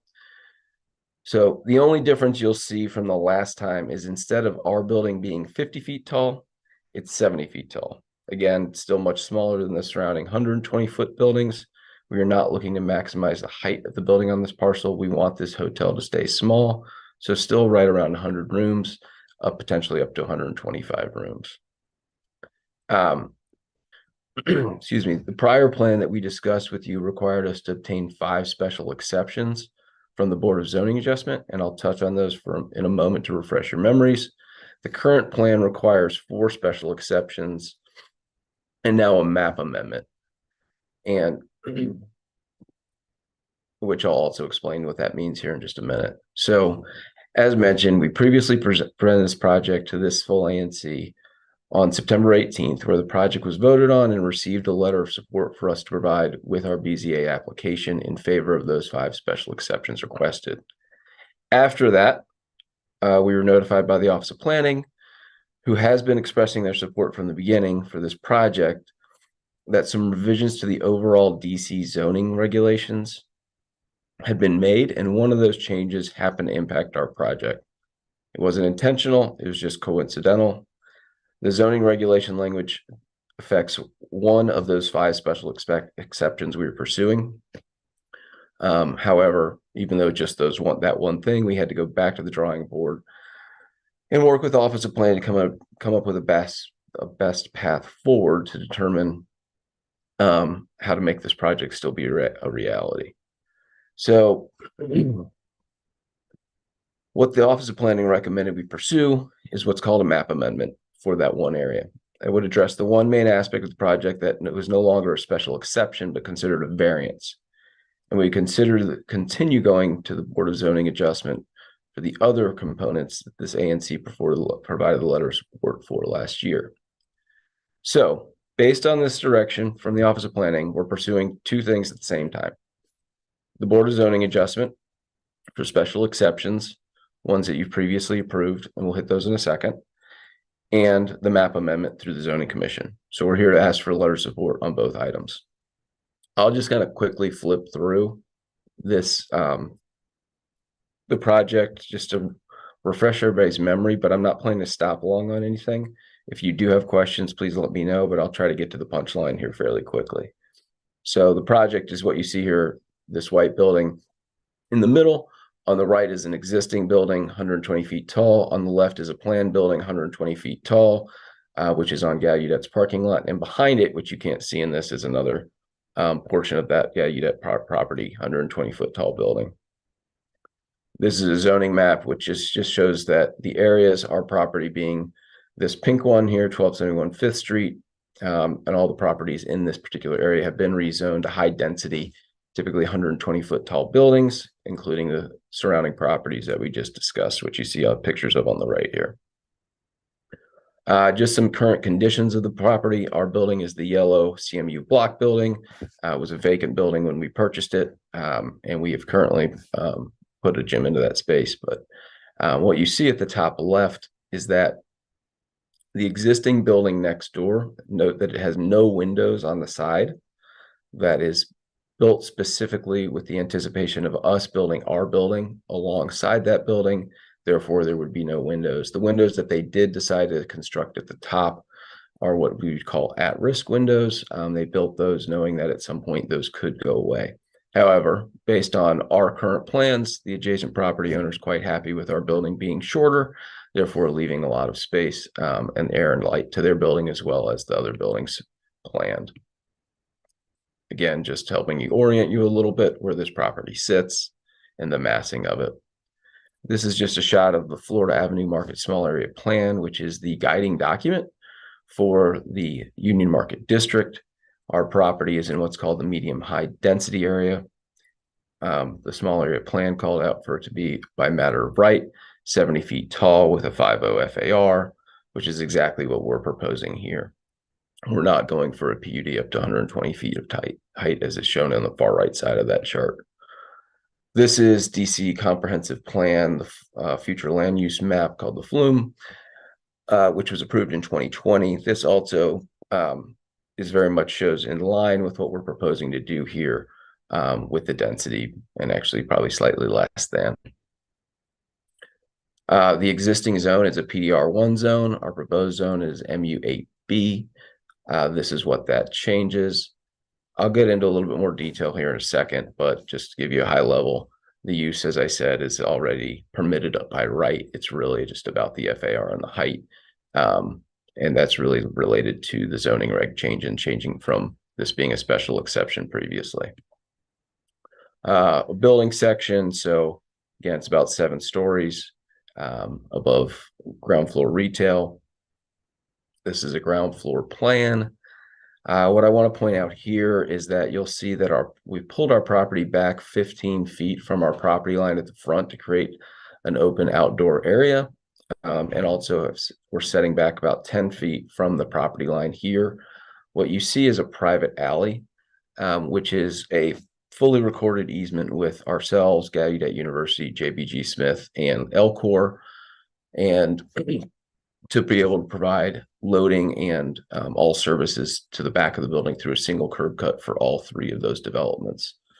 One of the special exceptions we'll talk about is this 10 feet being 10 feet instead of 12 feet.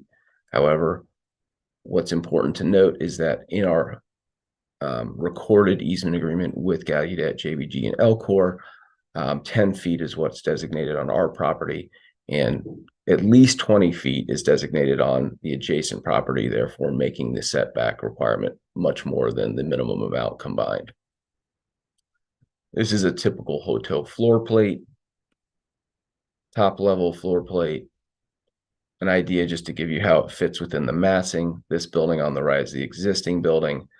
Everything you see around it is what is planned on the Gallaudet JBG parcels, which are referred to as parcel 3. Again, the conceptual rendering, what you saw before.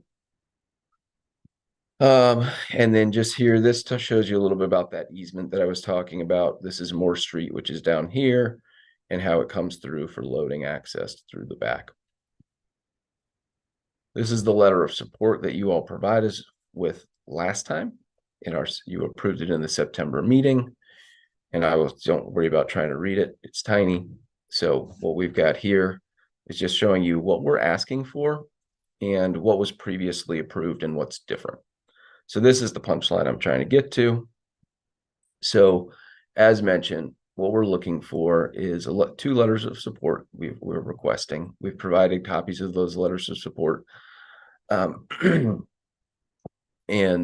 for your consideration, what the first one does is for the Board of Zoning Adjustment for the 4 remaining special exceptions, it still retains to allow a rooftop eating and drinking establishment. No change there. Same as what you all had previously approved. That is required for any rooftop eating and drinking establishment throughout the entire District of Columbia. Nothing unusual there. The second is to reduce the rear yard from 12 feet to 10 feet. That's what I was just talking about related to the easement area behind in that access alley. There's a question from Commissioner Henderson. Well, did you finish, sir? Yes. We're holding questions to Yes. the end. Well, if you could just speak to this while you're on it, what is the height? What is the matter of right height? Because I'm not clear as to why you need to go. I see that you want to switch from 50 feet to 70 feet, and you are requesting a map amendment accordingly. But what's the matter of right for your project? The matter of right is the matter of right height. Yeah, under a PDR1, the matter of right is currently 50 feet. What this is doing is following the small area plan that was laid out and adopted by DC Council. That would take that to 70 feet. The 50-foot would have required going through a special exception anyway. So there's matter of right with an asterisk to it is what I would say. And due to that becoming a variance instead of a special exception, the Office of Planning advised us to take the FAR and height through a map amendment instead, and therefore meet the guidelines set forth by the small area plan and the future land use map. Does that answer the question?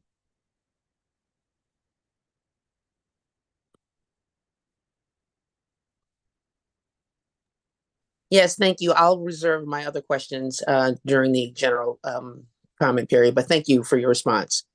No problem. Okay. The third area for special exception was the parking requirement reduced from 26 spaces to 0 spaces. This is a little bit different, so it's hard to kind of illustrate this the right way for you all. Previously, what you approved was relief for 21 spaces.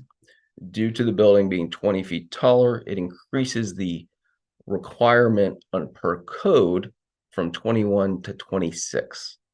What I would share with you is what we discussed in the last meeting, is that based on this being a hotel use and where it's located within the district, most guests are not coming and traveling by car. And so our traffic engineer had done an analysis demonstrating that about 80% of vehicular traffic would be coming via rideshare, taxi, or other mode of transportation.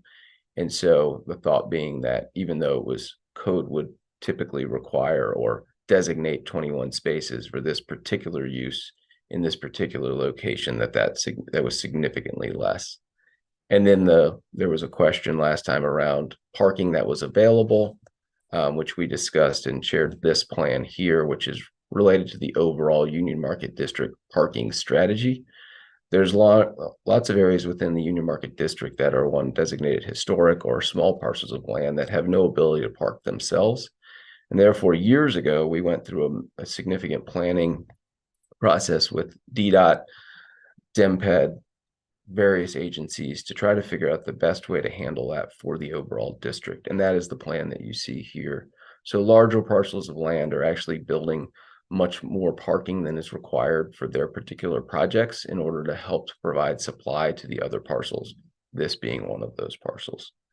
One more point to make here is that the hotel use actually parks typically on different hours than the retail use. So we actually think that the impact of parking would be even less, even though the parking itself is small. Need is small. The last item was not a special exception previously. It is now, we have just slightly triggered a loading requirement where it would require 2 loading berths instead of 1 loading berth. This loading requirement is triggered once you surpass 50,000 square feet of the hotel use. We've spoken with a number of hotel operators that operate hotels in the district related to what the actual needs are here. The feedback that we received is that 2 loading berths is absolutely a waste of space, but 1 is not even needed. Expectation would be that you would receive 3 trucks, and probably that being 2 vans, possibly 1 large truck on a daily basis to service a hotel like this. The 1 large truck might be a linen truck if it was even coming in a large size truck. So we are asking for relief from the need to provide a second loading berth. As we see it, it is unnecessary and eats into the ability to build a larger area for community space on the ground floor. Those are the 4 special exceptions. The last item is the map amendment. So the map amendment is what we've discussed just previously. It's an amendment from PDR 1 to an MU8B, which really increases the height from 50 feet to 70 feet and the FAR from 3.5 to 5.0 to be consistent with the future land use map in the small area plan. And that's all I've got.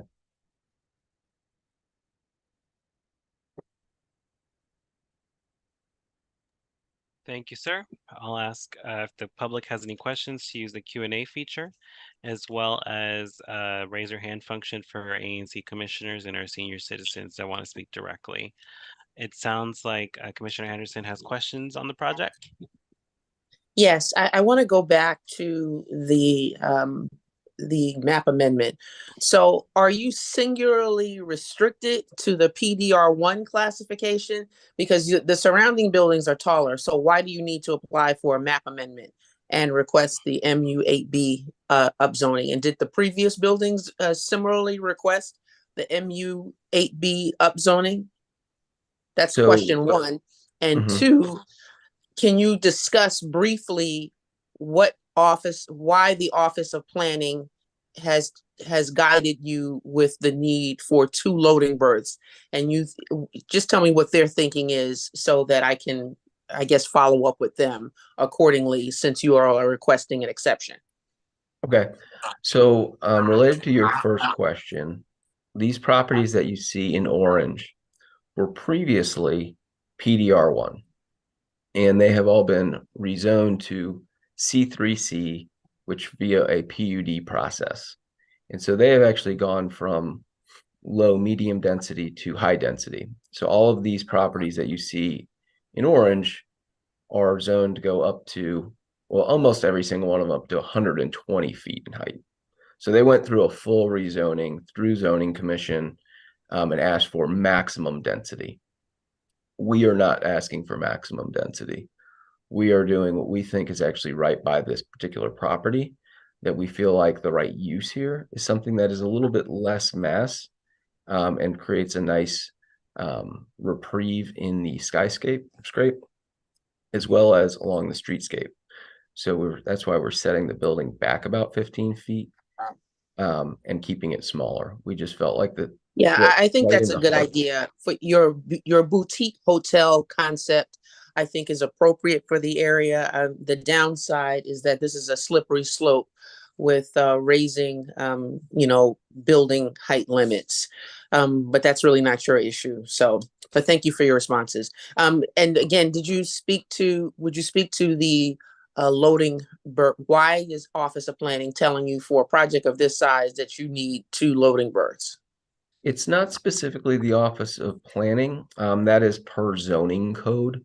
It's just set that once you cross certain thresholds, then you trigger an additional. Oh, I see. Okay, I got it. Okay. And got so it. practically speaking, this building will be serviced perfectly well, more than adequately with one single loading berth, which doesn't even really take into the fact that we have a over 30-foot wide service alley behind it. So if on that day that there's 3 trucks that might be coming to the property and coming all at different times, they happen to show up at the same time, there's still more than adequate space within the service alley to provide room for them. But it's a very Thank you. small if.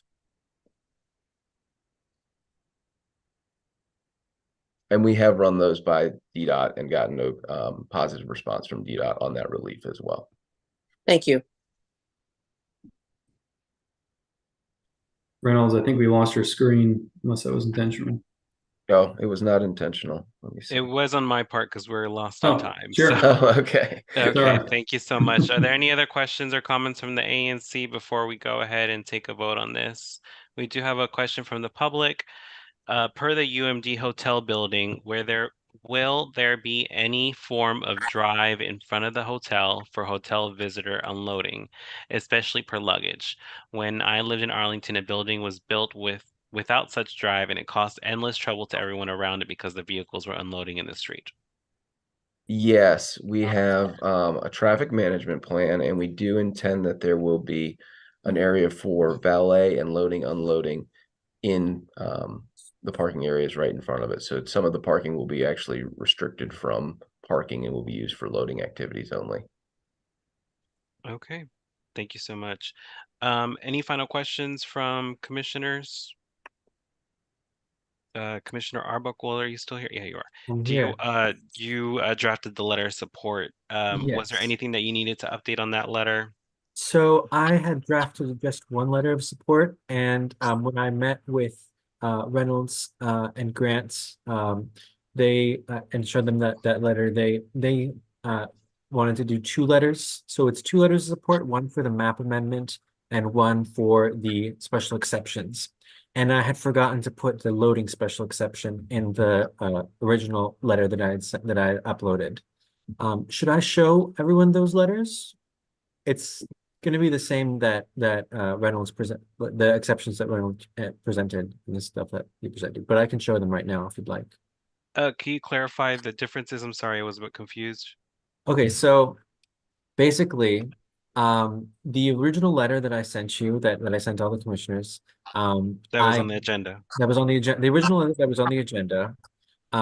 First of all, I forgot to include the loading, the exception for the loading.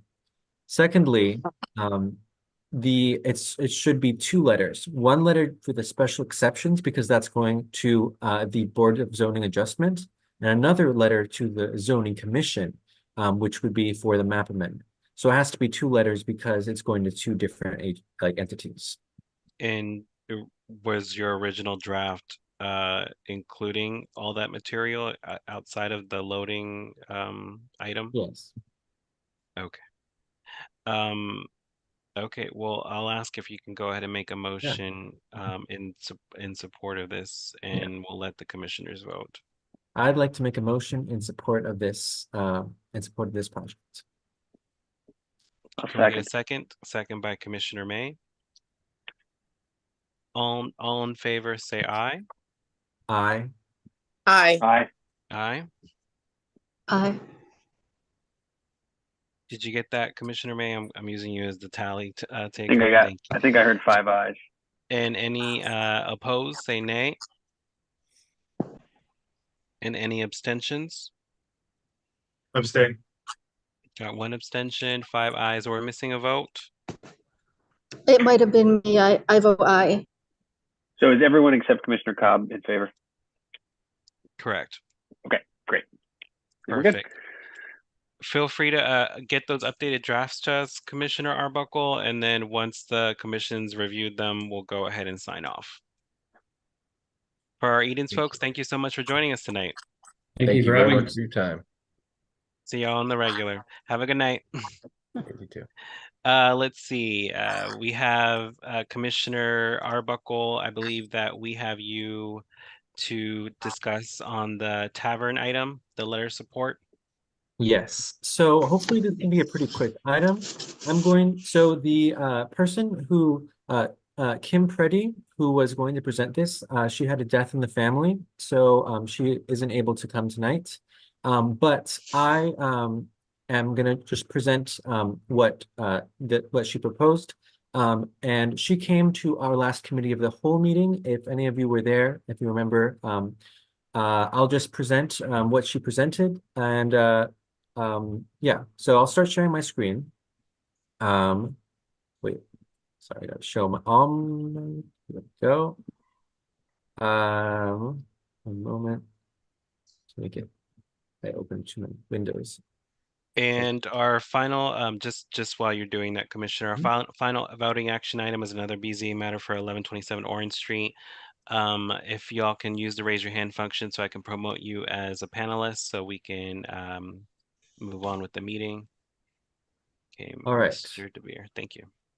So basically, this project is a proposal to create.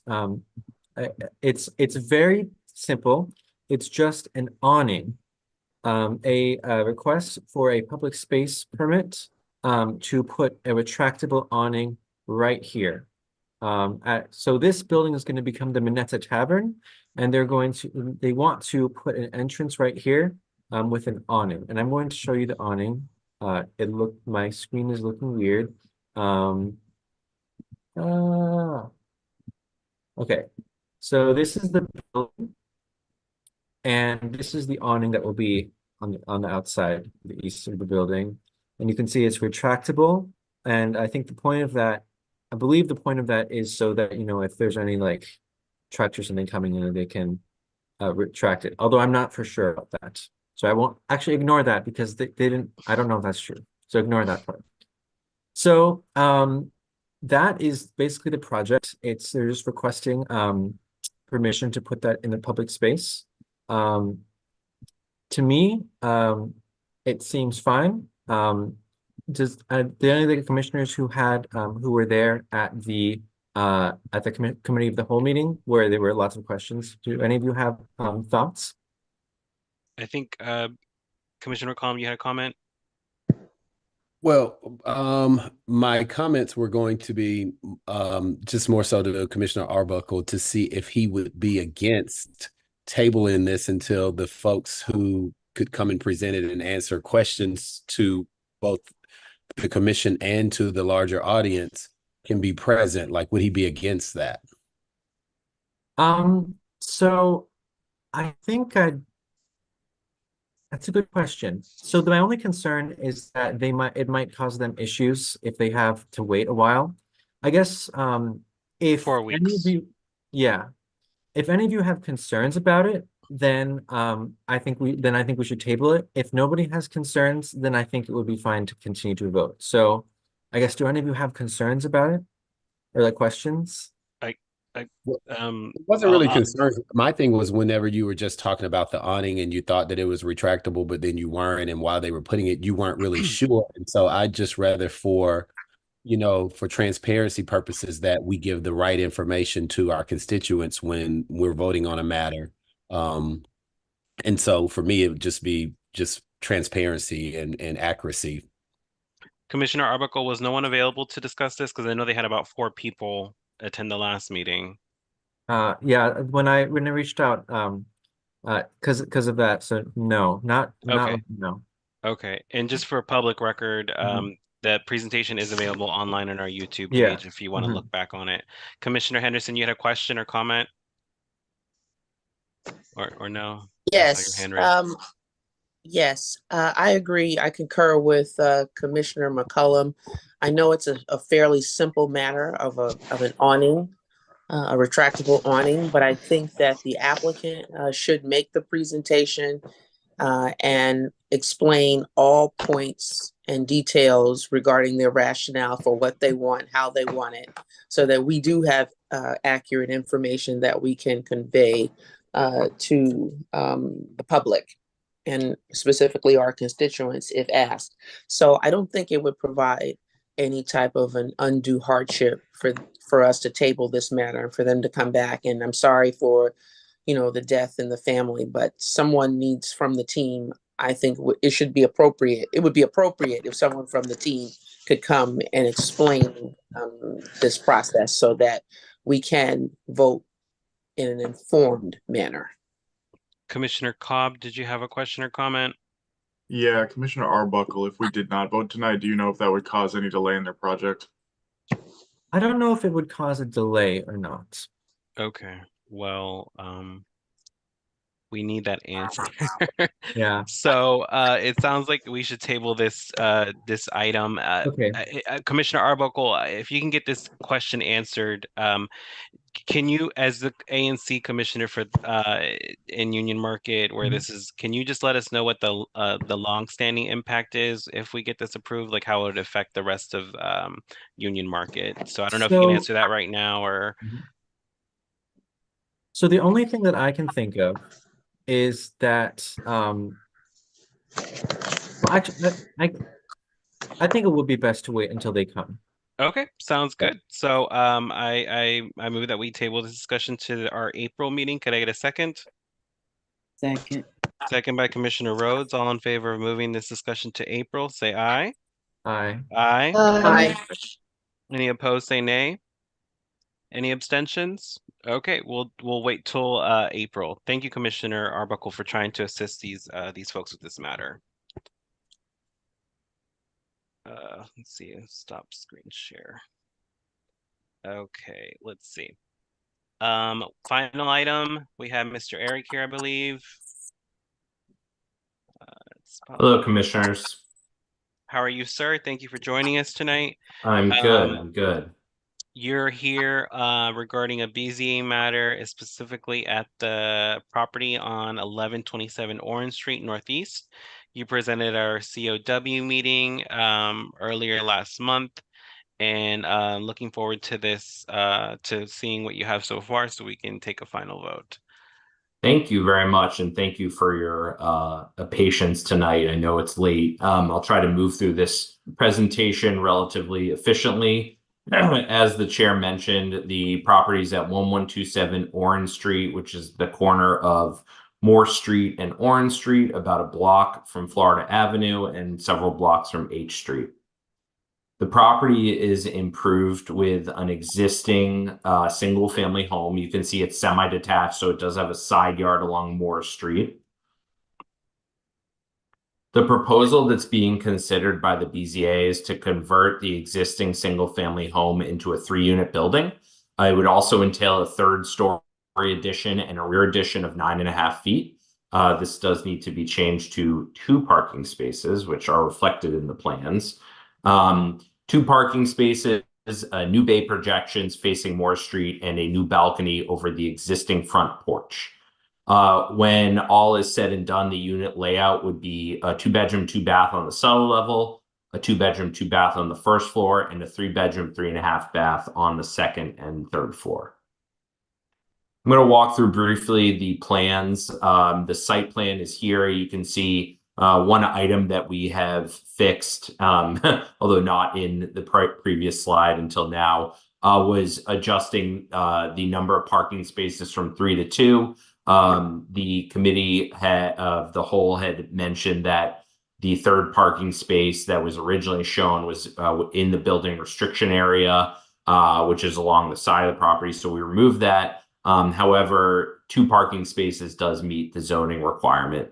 Otherwise, you can see the actual structural additions here hatched in gray. So you can see the rear addition and then the 2 bays along the side. I'll move quickly through the floor plans. I discussed what the proposal is in terms of bedrooms and bath. Here are the elevations of what's being proposed. You can see the original home mostly in orange, although there is an existing rear addition that would be behind one of those bays.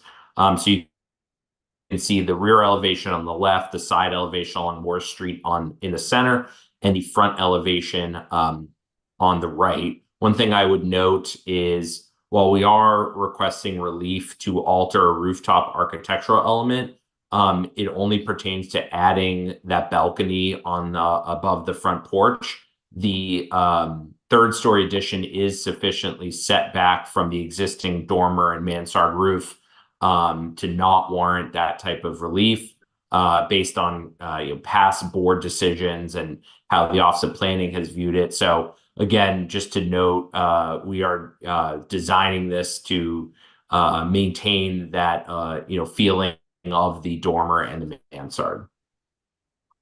Here's a section drawing. You can again see that setback on the third floor along with the new porch or new railings over the porch. And to give a brief summary of the BZA request, my client is seeking special exception relief to 1, convert an existing residential building to the multi-unit building, 3 units to be exact, and then 2, to alter the existing rooftop architectural element as I just discussed. And that's to, again, add the new balcony above the front porch. Otherwise, I did want to note that the project is designed to meet the standards in the RF1 zone, which is where the property is located. The overall height will be 34 feet 9 inches with 35 feet permitted. We are maintaining a rear yard of 20 feet, a side yard of 12 feet, and another 5 feet, and then a lot occupancy of only 36%, where 60% is permitted. And that's in part due to that building restriction line along Moore Street. So there will be ample space, and the side yard as it is today will look much the same. With that, I just wanted to add that I answered a few questions that Commissioner Roblin, our SMD commissioner, had sent over. And then we did have a meeting today between Commissioner Roblin, Mr. Horgan from the Zoning Committee, and the directly abutting neighbor, as well as my client, to talk about mostly construction-related issues. Those conversations are ongoing. My client had previously met with that one abutting neighbor as well. I think it is all cordial in my opinion, but again, we'll continue to work with that gentleman through kind of mostly construction-related issues. And again, I'm happy to keep up the dialogue with Commissioner Roblin and Mr. Horgan. So with that, I don't want to belabor this too long, but I am happy to answer any questions. Thank you, sir. I'll open the questions up to the public. I'll ask Commissioner Roblin if she wants to ask any questions first, since this is in her single member district. And friendly reminder just to use the Q&A or the raise your hand feature if you want to ask the question directly. Commissioner Roblin, I know you've been in contact with Mr. Eric, but did you have any questions in regards to tonight's presentation? Yes, already asked all my questions, so I think we're good on questions. Perfect. Commissioner Henderson, you had a question for Mr. Eric? So I appreciate the comments regarding retaining the mansard roof and the dormers. I don't think that the project is fully it fully resonates with the existing structures. And I want to really hear from the abutting neighbors and about, I don't want to just hear that you think that the conversations went well, they had their questions. I want to know what their questions are in the past. Neighbors in Trinidad have complained, that they were not afforded the ample opportunity to express their concerns about new construction or changes to the streetscape. So I want to make sure that that's not an issue here. What are your timelines for going to the BZA? Because I would like to, this matter being discussed at a committee of the whole meeting, this is a public matter. So any discussions that you had at a committee of the whole meeting, it doesn't preclude you from fully vetting this project in this public forum and giving the affected neighbors the opportunity to be heard at this public meeting. Well, I think Commissioner Rodling can probably speak to the nature of conversations. I know she's been in touch with the directly abutting neighbor as well. I don't know what else to say. Our That's BZA hearsay. hearing scheduled for April 10th, which is a little less than a month from now. Again, I don't know how else to really answer that. Again, that doesn't speak to my concern that the neighbors be provided with an opportunity to be heard and to speak on the record at this public meeting. Well, this is Are they giving their you a letter of opportunity. support? This is their opportunity. Are they giving you a letter of support? I don't know. Not yet. I do have something to say about the discussion, Commissioner Henderson. Yeah. I was going to make a motion to, and I can give you the motion, but to vote to support this project contingent on the next door neighbor, Mr. LeGroom, submitting his own letter of support later this month after they work out some building code issues. But I do feel confident that he will support the project.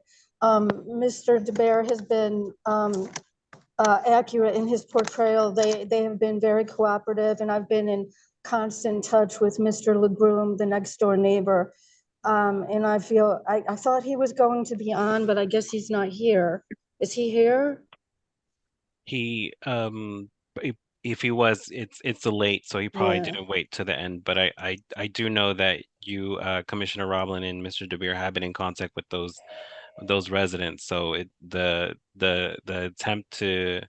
attempt in participation is valid, but it sounds like Commissioner Henderson preferred to have someone here at tonight's meeting. Yes, Yeah. and there isn't just that the concern of the immediate next door neighbor, it's the concern of the affected neighbors on that block. So I want to make sure that we have an ample opportunity to hear from them, because after all, it is the neighbors that the commission represents, not Mr. DeBeer.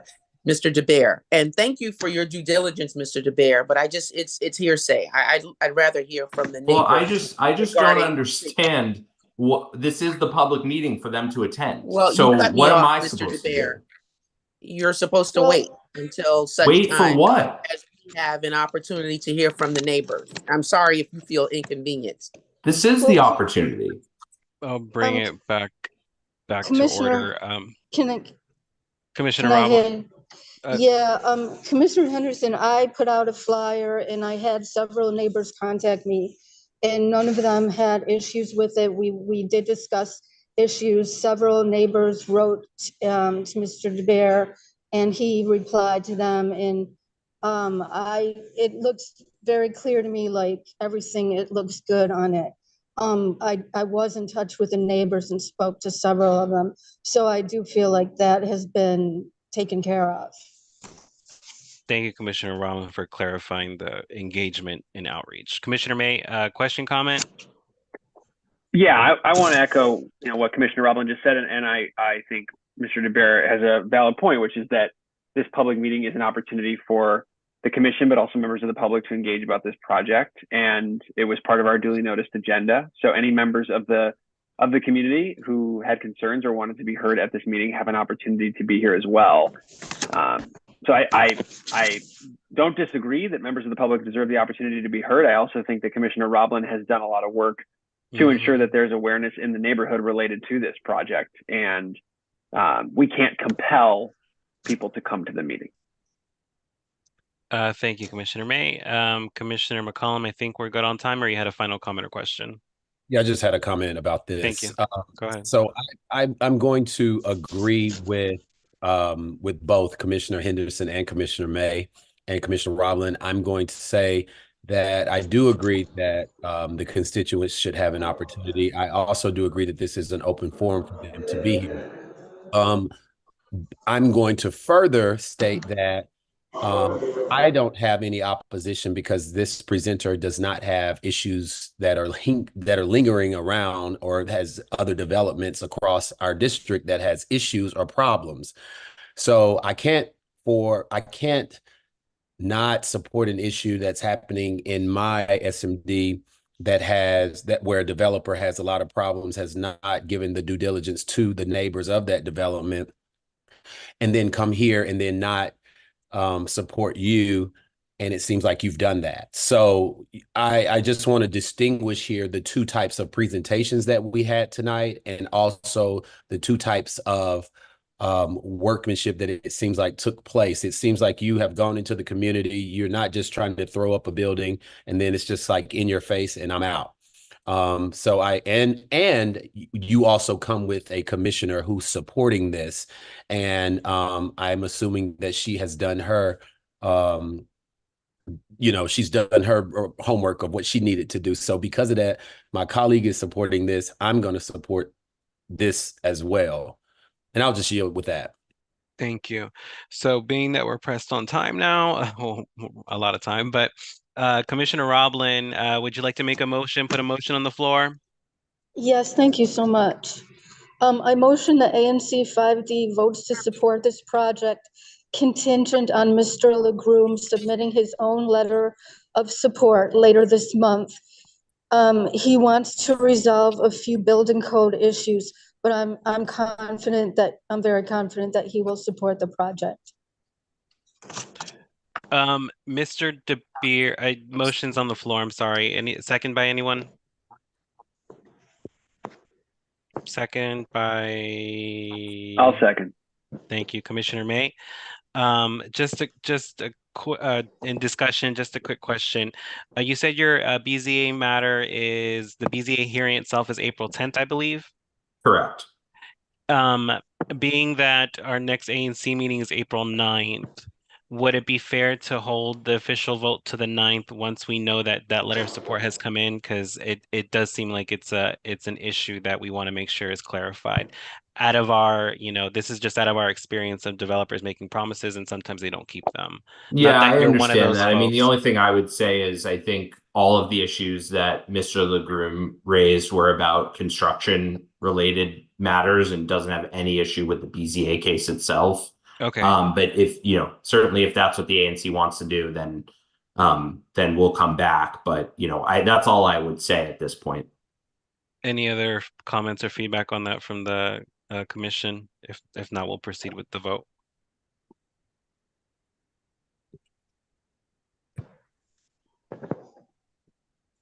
Okay. Thanks for clarification. This motion was placed on the floor by Commissioner Roblin and second by Commissioner May. All in favor, say aye. Aye. Aye. All opposed, say nay.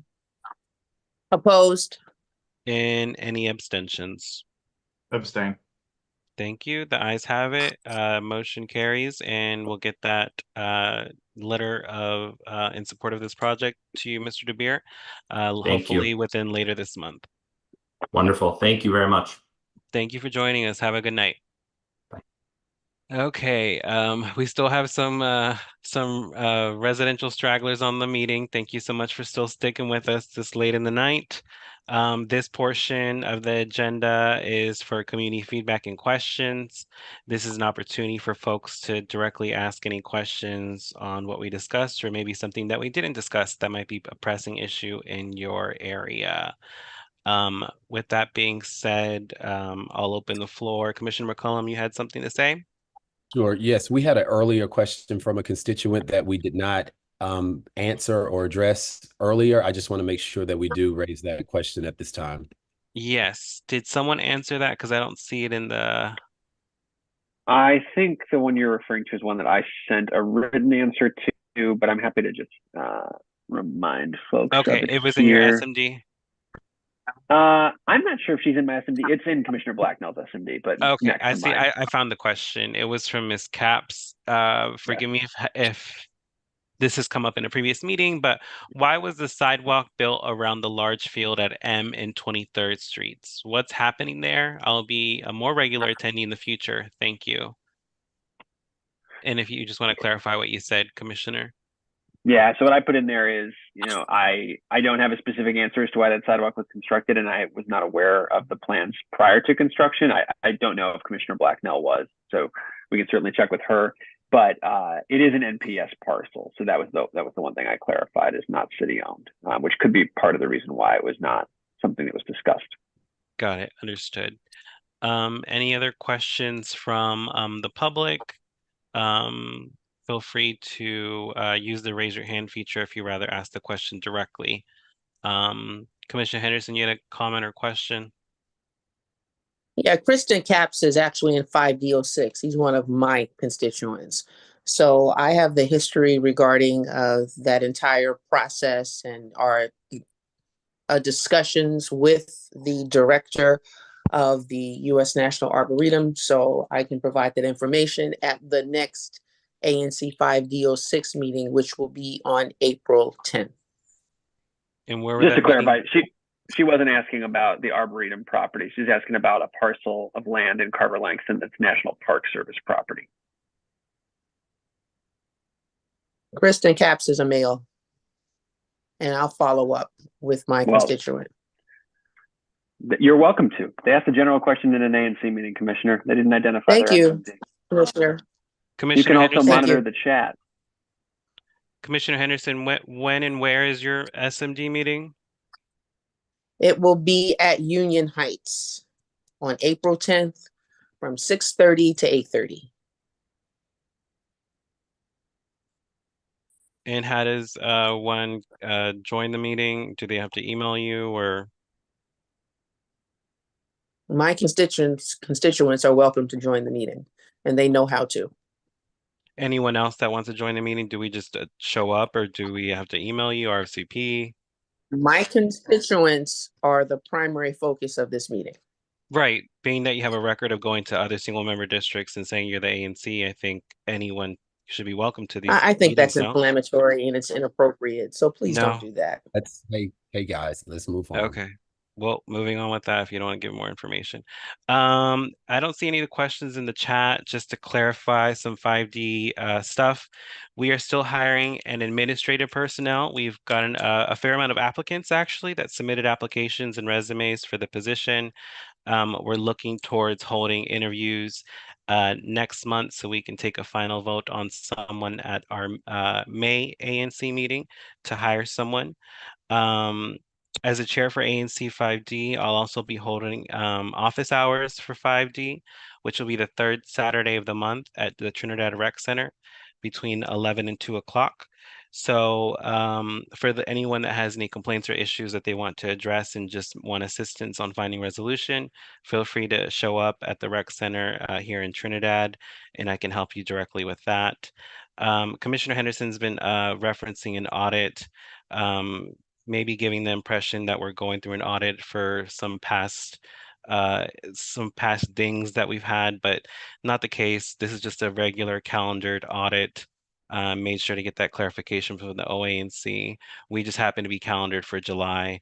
So this is a regular audit that's done amongst all commissions, which should be done amongst all commissions because some commissions, including ours in the past when it was under different leadership, have made mistakes when it came to spending funds. So looking forward to working very closely and very well alongside my colleagues with that audit. Hopefully it will be an easy process and get that done quickly.